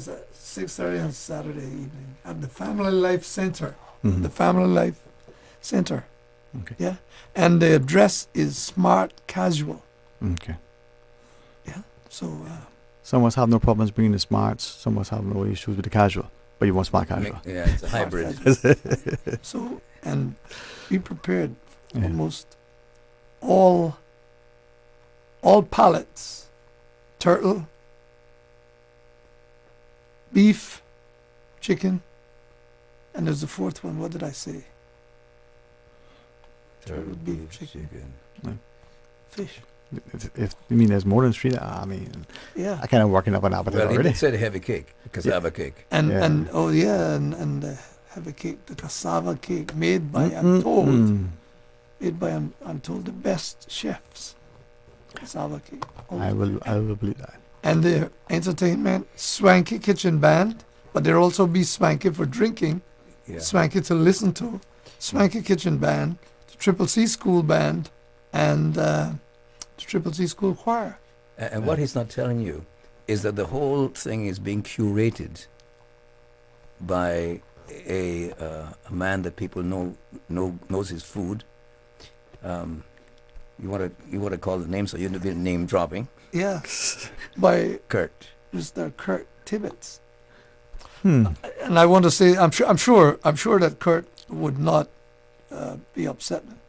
Kurt is a grandparent. His daughter's children come to Triple C School, and he's been a godsend. But I want to put in a plug for Triple C School education-wise, because I don't think we do this near enough.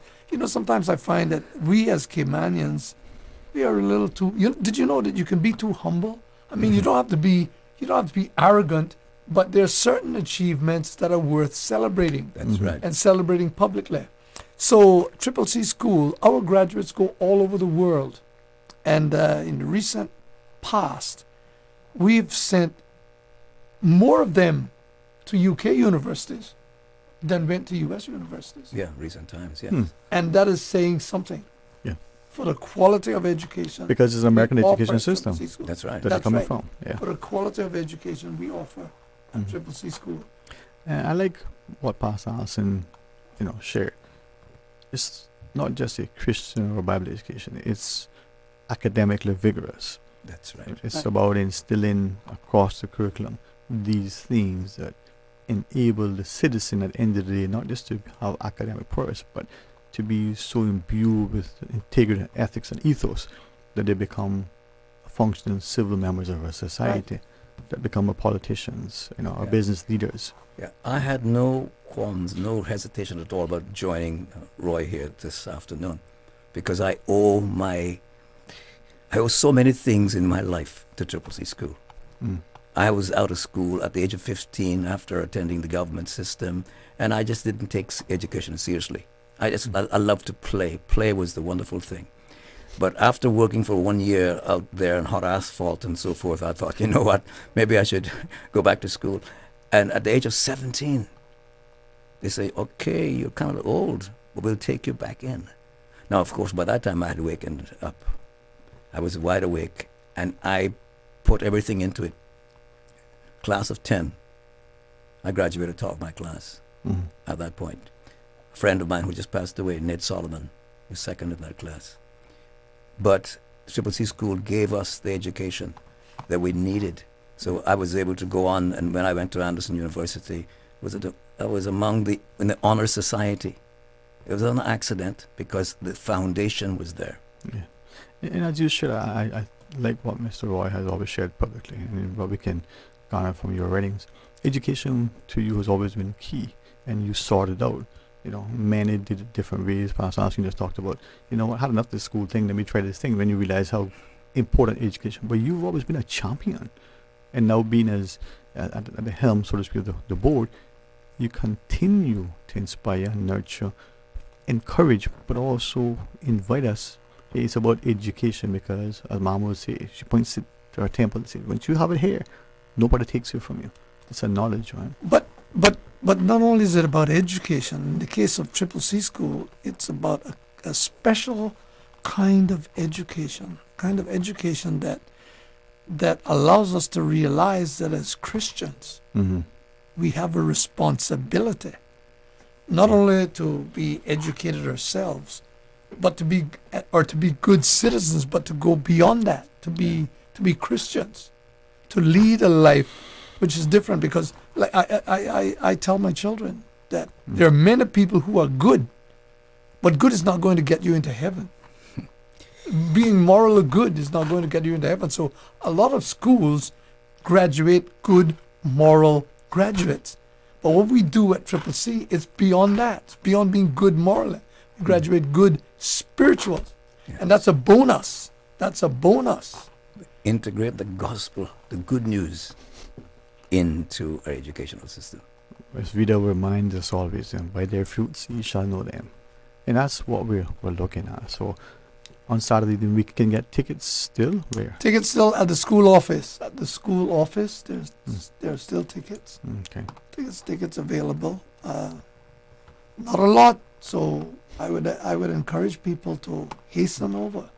Saturday, 6:30 at the Family Life Center. Family Life Center. 83rd year. 83rd year. Anniversary celebration. Wow. Celebration. My school. Susan and I were looking at the numbers earlier. We added their ages together. 83rd year of continuous, unbroken. Yeah. Meaningful education, and we can see many of the names in our history. I'd like to have that list up someplace. People will be surprised, pleasantly surprised, at the number of persons that we have looked up to from all walks of life. Mm-hmm. And, Triple C graduates. Yeah. And it shows, too, I think, a society that has valued education, public and private investment, personal commitment, and parental support. The notion that as we look at the next 83 years of our society, 200 years hence, education, the foundation, will that spiritual inculcation. So, gents, thanks very much. Closing thoughts, Mr. Roy, sir? My closing thought is that it would be remiss of me if I wouldn't invite any parent who has school-age children not to consider Triple C. I encourage them to consider Triple C school for their children. It's a great place. I'm an educator, and I know it's a great place to have your children educated and trained. So I encourage any parent, please consider us. Consider us at Triple C. Thank you. Your child's education. Thanks very much, Pastor. Yes.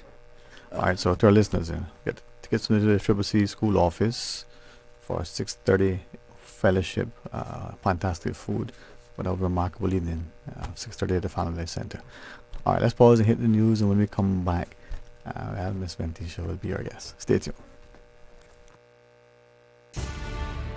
From Radio Cayman's newsroom, this is Headlines.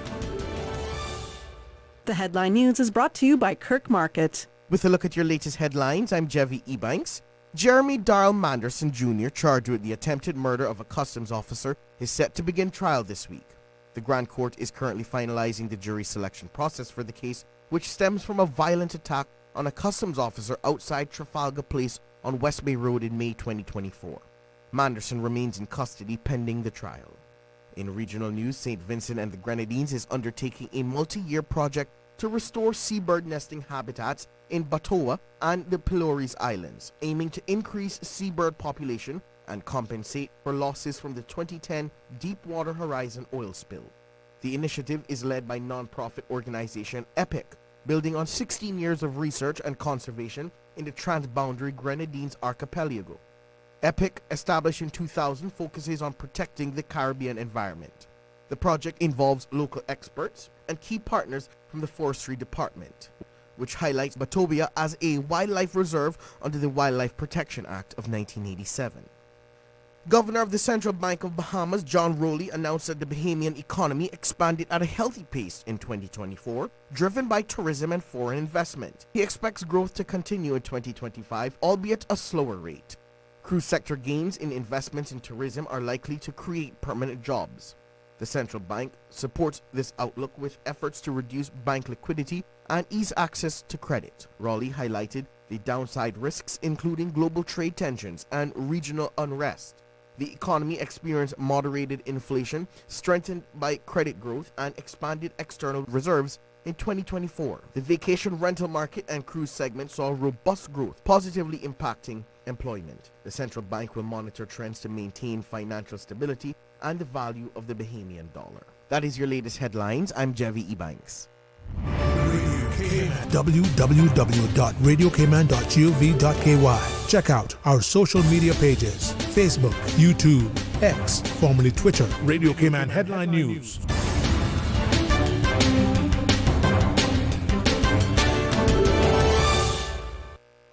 Looking for fresh, healthy food that's full of flavor? Then you've got to visit Kirk Market. Our dishes are made with fresh, high-quality ingredients. Enjoy vibrant mixed greens or satisfying pasta salads. Or try one of our delicious grill options like blackened chicken, spicy beef steak, or grilled salmon. Looking for something light and flavorful? We've got sushi rolls and poke bowls prepared daily. And don't forget to explore a hot bar or belly fresh salad at the salad bar. Stop by Kirk Market today for breakfast, lunch, or dinner and taste the difference. Eat well, live well with Kirk Market.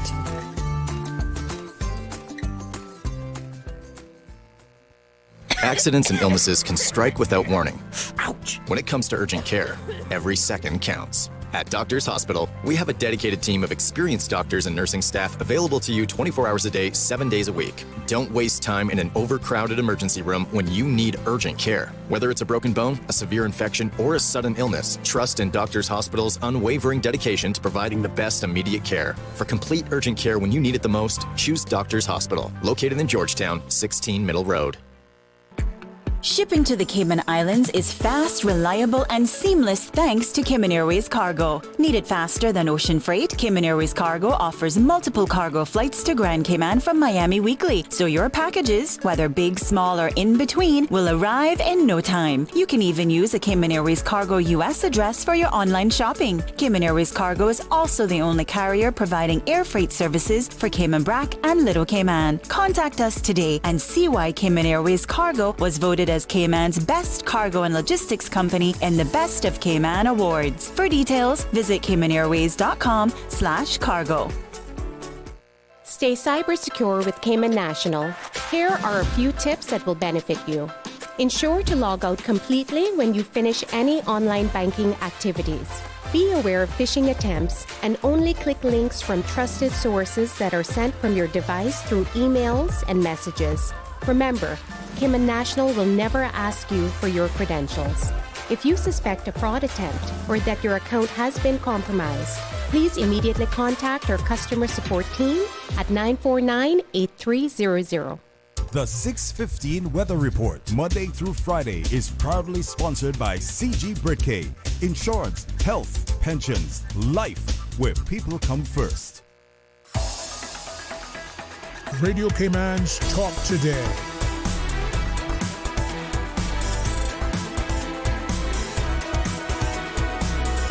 What is on your mind, Cayman?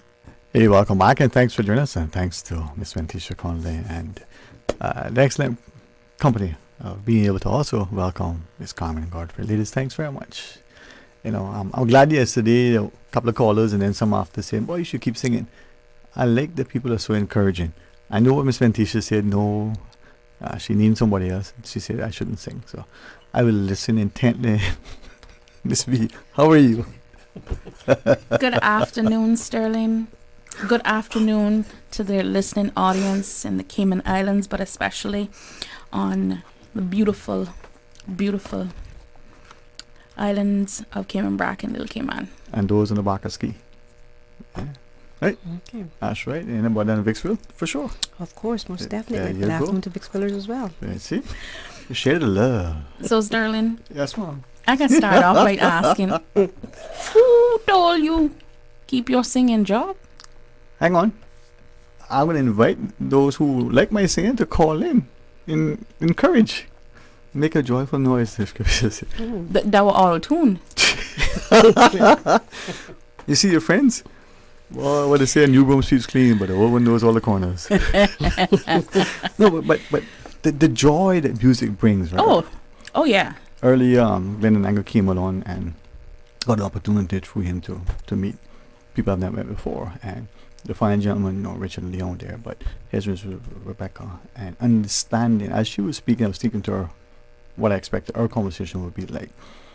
She's saying she's classical trained, she understands the European part, but She wants to be in touch of her heritage, her African heritage in particular, and to understand that her music goes back centuries. Not 100 years, but centuries. And there's so much. I kind of thought Cayman music, in a sense, very much similar with Carmen. The idea that we have so many of our folk songs that very few of us actually know. Yes. And I'm gonna be very, very careful because I don't want to inflame, but I want us to be at the very least aware. Singing the others' music like as Rebecca did, in performing the classics from the European composers, that's great. Know how to do it. But what about your own music? So when Cayman is performing Caymanian music, let's know it. I mean, guide me, Ms. Carmen. Yes, most definitely, because a lot of the other music that we would that's part of our repertoire that's from the region, that's very familiar throughout the region, and we, being a little bit lagging with ours, our music isn't known throughout the region as yet. So the focus should always be for us to have the main focus on doing our own folk songs, so that can become popular throughout the region as well. Because it's probably will take a longer time, of course, but I think it's slowly getting there. Because a while back we did an album, and now I'm hearing some of the songs a little bit more around the place. But most definitely the focus should be for us to get our own traditional songs, and even the modern ones out there as well. To you, Ms. Carmen, and through you, for the benefit of fans like Ms. Lantisha Conley, in sort of an attempt at using music to demonstrate a point. Our music may eventually become popular in the region, but it first has to have acceptance and play, no pun intended, in our country. So like that thing, reggae gone Grammy in a rubber dub style, right? So reggae, right, at some point before it became as respected and revered within the region, had to have play internationally, right? The Grammy Award. So you see what I did there? Yeah. So you see what I sing, right? Yeah. Dun, dun, dun. Trying to sing. Susan, can you just remove these guys from the studio? With that in mind, you have a reason for being here, and we can bring our young enthusiasts. Yes. All right. So the reason why Carmen and I are here are we are on the heels of heading over to Cayman Brac for the weekend for the annual Cayman Islands Folk Singers concert that we host every year now on the Brac. So Saturday, February 8th, starting at 6:30 at the Ashton Ruddy Center. We are inviting everyone to come out. It is free admission. We're inviting everyone to come out and join us for a night of traditional Caymanian music. If anyone had been to the Folk Singers concert 2 years ago, so 2023, their concert was a mix of both Caymanian as well as regional traditional music. For 2024, and this concert in the back would have been the Grand Cayman 2024 event, is solely Caymanian traditional music, and not just our older traditional music, but two pieces in the program itself are, I would dare say, newer Caymanian traditional music. We had a competition amongst the singers themselves, and two of them Ronnie, wrote... you want to run that one? No. Okay. No.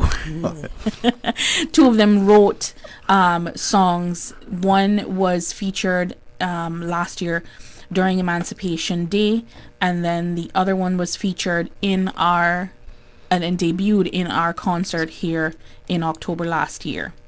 So see, this is where, as I listen to you, I'm liking how music brings us together, like food, like sport, right? And when you have that, you get a chance to appreciate your historical context, but also the opportunity to influence future landscapes. Yes, right? and Miss Carmen can talk to the historical Miss Carmen, part of the folk singers, having been with the group for um, 15. Not quite. It's about 50, yeah, almost 15. Not quite. I'm not quite a founding member, but I'm right next to the founding members. Because the group was formed in 2009, and the first concert was in April 2010. I think I joined by the end of 2010, beginning of 2011.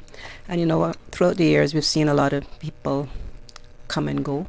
But there's some core members there that have really stuck it out for the whole time. I being one of them from the time I started, and I have no intention, as long as I'm above ground, to still be a member of the Cayman Islands Folk Singers.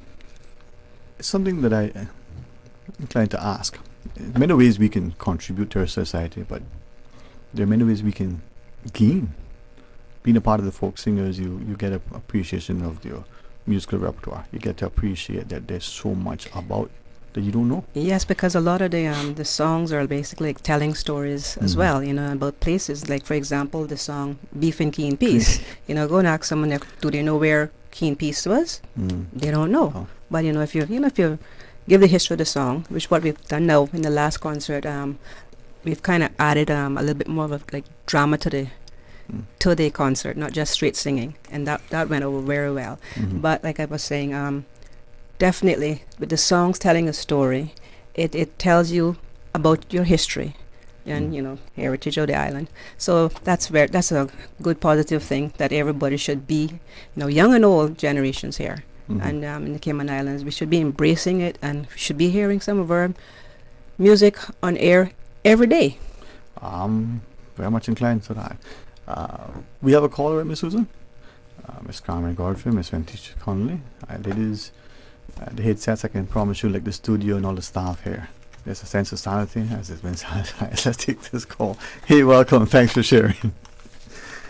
Yeah, I'm interested. I heard you just say that it will be an all Caymanian music concert. And I'm wondering if you have any of Dee Dee's music in your concert survey. Yes, we sure do. We sing one of his famous songs there, Cayman Moon. Yes, sir. Okay. Well, that's good. I'm glad to hear that, because, you know, I think of all the Caymanian composers, I might call them that, you know, he would probably emerge as the most prominent one. And I think from a cultural standpoint,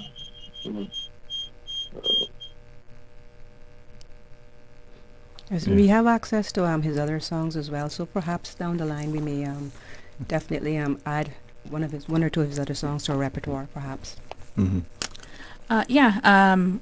Following along the lines of what the caller was talking about, all of the songs in this year's concert are from our Caymanian songwriters, Julia, Miss Grace Bush, Mr. Carl Bush, Veronica Smith, our national hero, Miss Leela Rothshire, and Mr. Steve McTaggart. And I won't get the last name wrong. So we recognize that again, and it goes back to the line that I love to use, to know where we're going, we have to know those past songs. So yeah. Let's see the caller. You still there, sir? Good to hear that. Yes, sir. Thanks. Oh, okay. Thank you very much. Thank you, caller. But the caller reminds us of two things, not just the respect and appreciation for our music, our history, our heritage, our culture, and all that, but also the need for the promotion, right, and for the participation. So we, as potential members of the choir, no, that's not really, but also coming out, being in the audience, and learning. Yes. You know, 2 songs, you know, Dog War and Lawson Yard. Well, depending on if you're in the bracket, it may have a different because it's Dog War and Watering Place. Yes, right. Similar song, just a little bit of a twist, right? But one that everybody probably know, you know. You know, that's exactly what makes it a folk song. Yes. Once you take a song and you're kind of adjusting it to other areas, That's when it truly becomes a folk song. Like, for example, I keep going back to Beef and Keen Peace, but once again, in town, they had names for the various butchers when they were singing that. But if they took it to East End, they would change the names out to the butchers in East End. Yeah. And it's like, everybody probably heard it, Munza Bodden the song, right? What is that? And so, they haven't changed that one. That's still strictly from West Bay. Yeah. And blue scorpion all around, right? Yeah. It's important. Looking forward to this discussion, in my mind, I could easily make a connection to the discussion earlier with Rebecca, and seeing that you have a society that may be seen as the birthplace of life, and whose music go back centuries. Here is Cayman. Sadly, many of us would say, oh, there's no history. You don't have... No, you just don't know because maybe we've not presented it, you've not made an opportunity. Carmen, you have been, as you know, I said privately, as I shared publicly, very instrumental in inspiring and helping us to appreciate, just in our sort of grouping, we don't know a lot.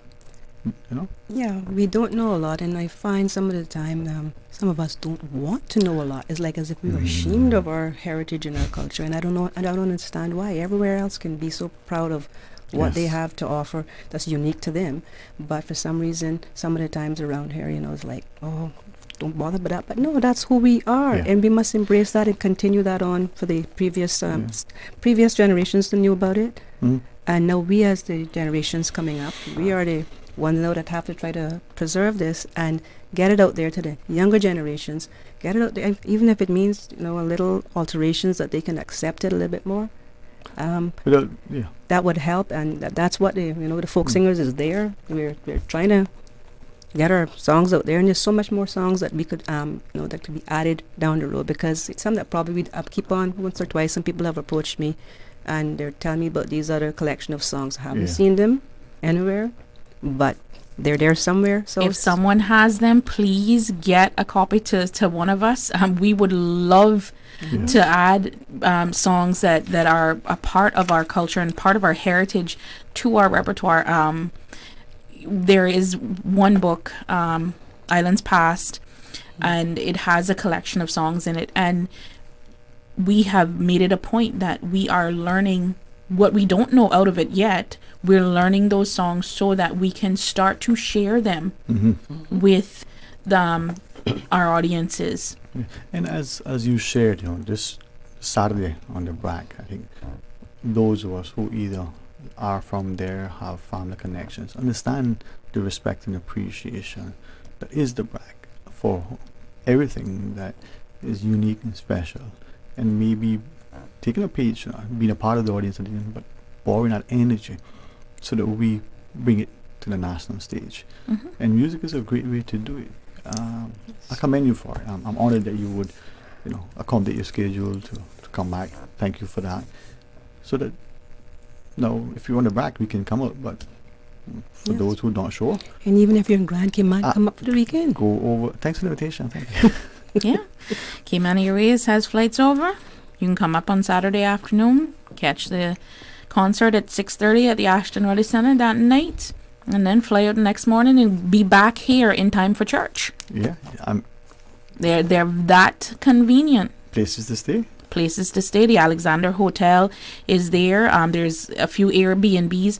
Unfortunately, we've taken all the rooms at Carib Sands, so I know unless Mr. Colonel has built another building in the last couple of hours, I know Carib Sands is pretty much sold out. But you got pull out sofa. Okay. We all used to live in a one room house, so exactly.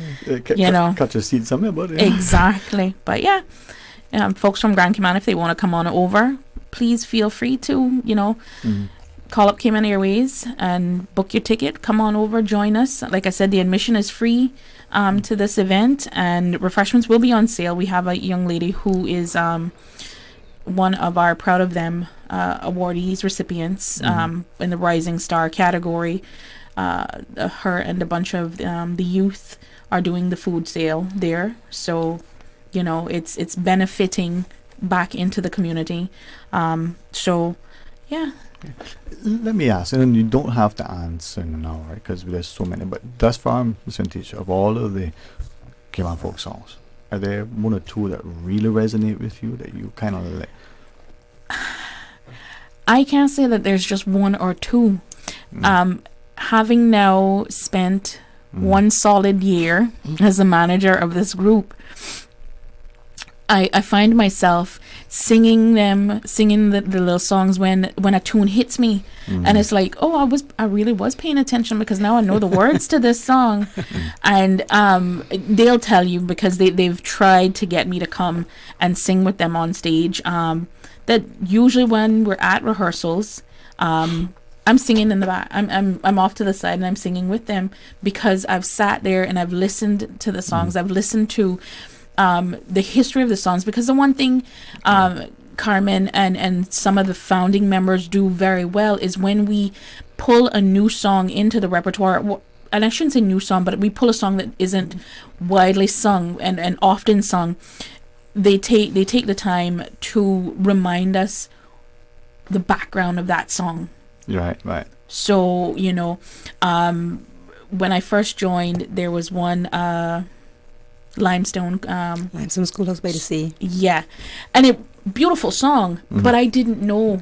So in learning that this schoolhouse was in West Bay, and the history of the house and who it's still, the history of it that's still connected to people now was good for me to learn. Yeah. See, we can teach so much, right? And music, arts in general, but music, so the calypso that we may be familiar with. Kaiso. Thank you. See, it talks to you in a language that not just resonates because it's speaking to maybe contemporary commentary about the community and the political landscape. But if you go back to how it was used from the African folk music, from the slave gospels and the like, it tells you so much. I think, Carmen, that's where you have made us appreciate so much the importance of understanding who we are, where we come from, and the importance of celebrating, promoting, but also, just participating. Yes, Music, man. Yes, most definitely. And, music brings everyone together. Yeah. It does.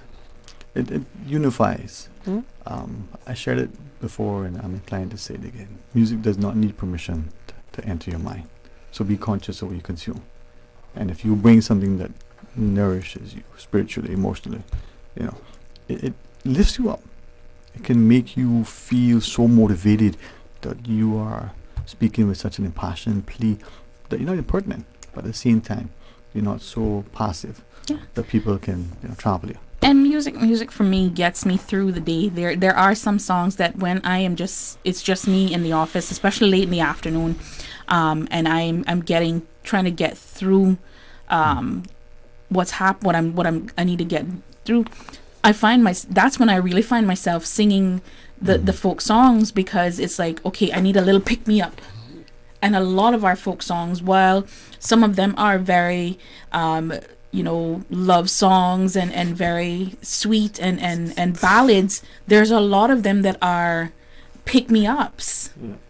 Well, that's why I like, Manzibo in the song, boy, Manzibo in the song, right? When you talk about blue squab hit all around. You're auditioning now? Oh, no. I was able to do that because you do not know at that moment they hit the button to silence everything. So only us heard it. Nobody else heard that. Okay. That's why people are still able to tune back in. Welcome back if you just joined us. But I mean, and in that same breath, though, to Sterling, I mean, we reach out to our community on a whole. Right after our concert in the BRAC, we come back and we have a week of activities here with Valentine's Day, where the folk singers will be performing at the John Gray Memorial Church for their love concert. We have the Eastern District Valentine's party for the seniors. They'll be performing there, and then they'll wrap Valentine's Week with a performance over here at GAB on Valentine's Day for our Mini Love concert. So once we have, finished the Brat concert, finished Valentine's repertoire, then we kind of kick it into high gear with our fundraising for the folk singers. What many people may not know is that, yes, they are subsidized by the government, but it's not a huge subsidizing. We offer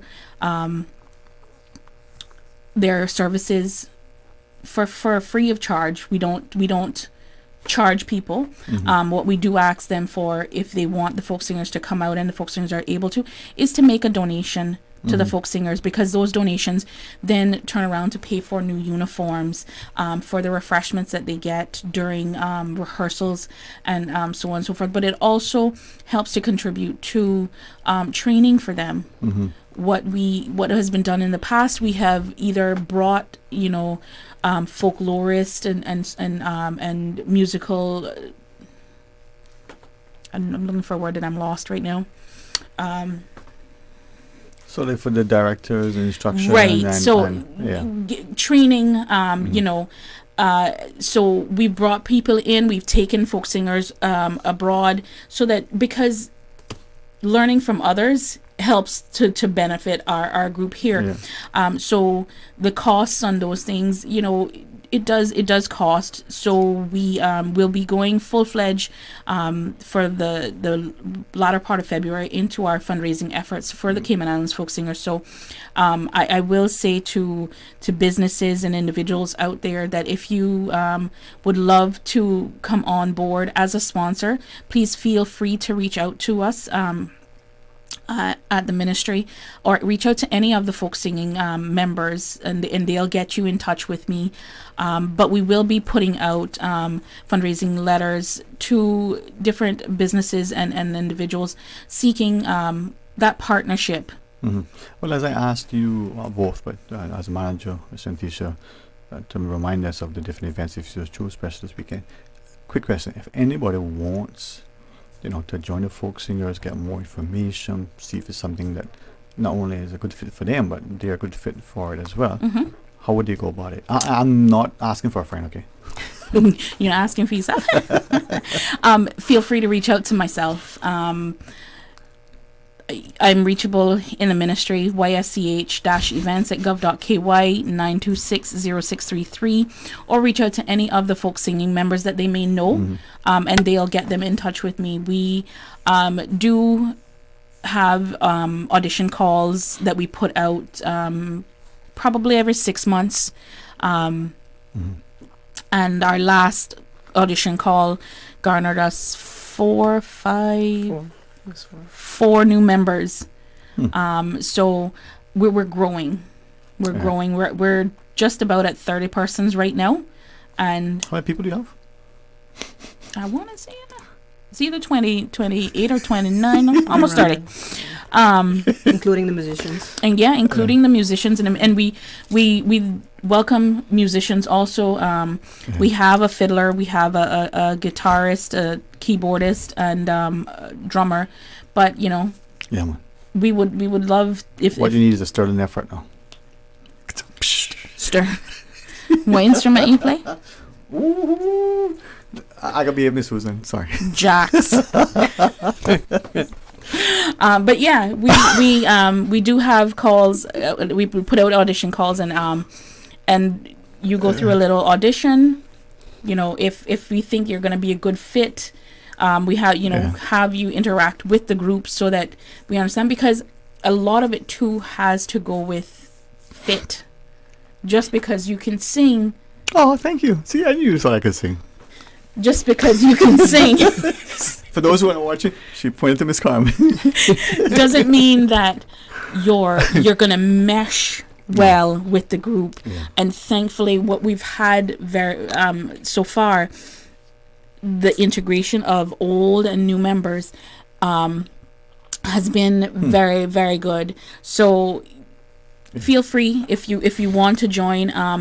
I will not I'm gonna be politically unbiased at this point, and I don't know if I said it right there, but we're looking more for those Caymanian voices. I am very pleased that we do have a small mix of non-Caymanian voices in there, and they work hard to not have their accents push through on us, but we want to have those Caymanians in that group, because this is the Cayman Islands folk singers. We're not going to discriminate, but no, it's important. I mean, if Australia can sing country music and sound like a southerner, right, then it's important. We need to have those Caymanian voices heard. You know, it's no apology necessary. People who respect music understand the importance. I mean,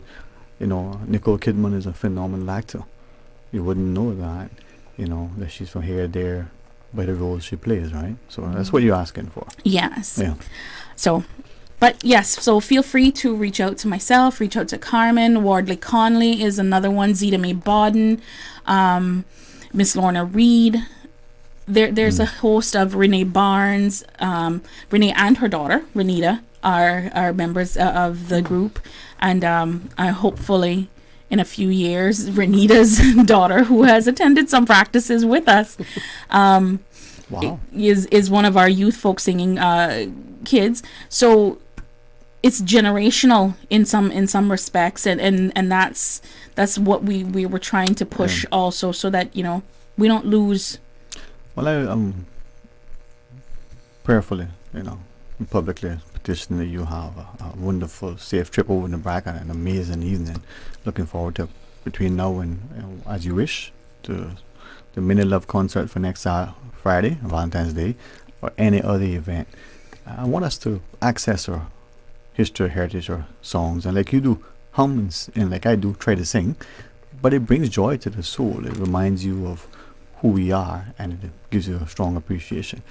The likes of the Carmen Godfreys, I think, are phenomenal cultural champions. So thank you very much, Mom. Thank you. All right. Ms. V?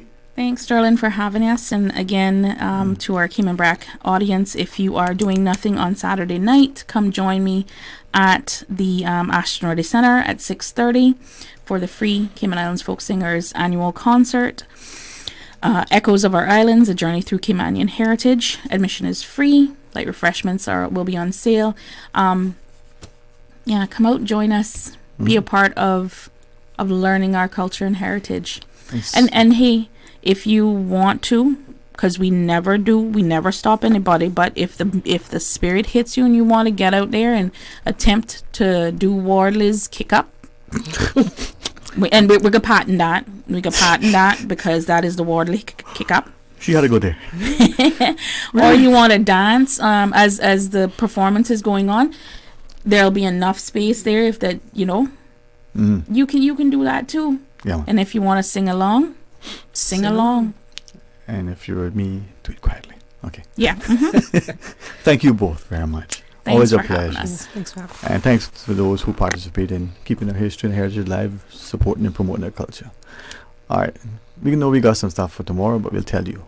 First and foremost, join me started in the morning for the record. Come back and find out what Talk Today has to offer after the news. But hey, join me started. Make your day spectacular. Be blessed. Talk Today is brought to you by Subway, open 24 hours in Countryside, Anderson Square in Georgetown, and Centennial Towers in West Bay. And by the Ministry of District Administration. Explore your history, explore your land, explore your sister islands. And Cayman Airways. Call them on 949-2311 to book your nonstop flights to Los Angeles and Panama. And Doctors Hospital. Peace of mind is important when life happens. Doctors Hospital, always there for you. Call 949-6066.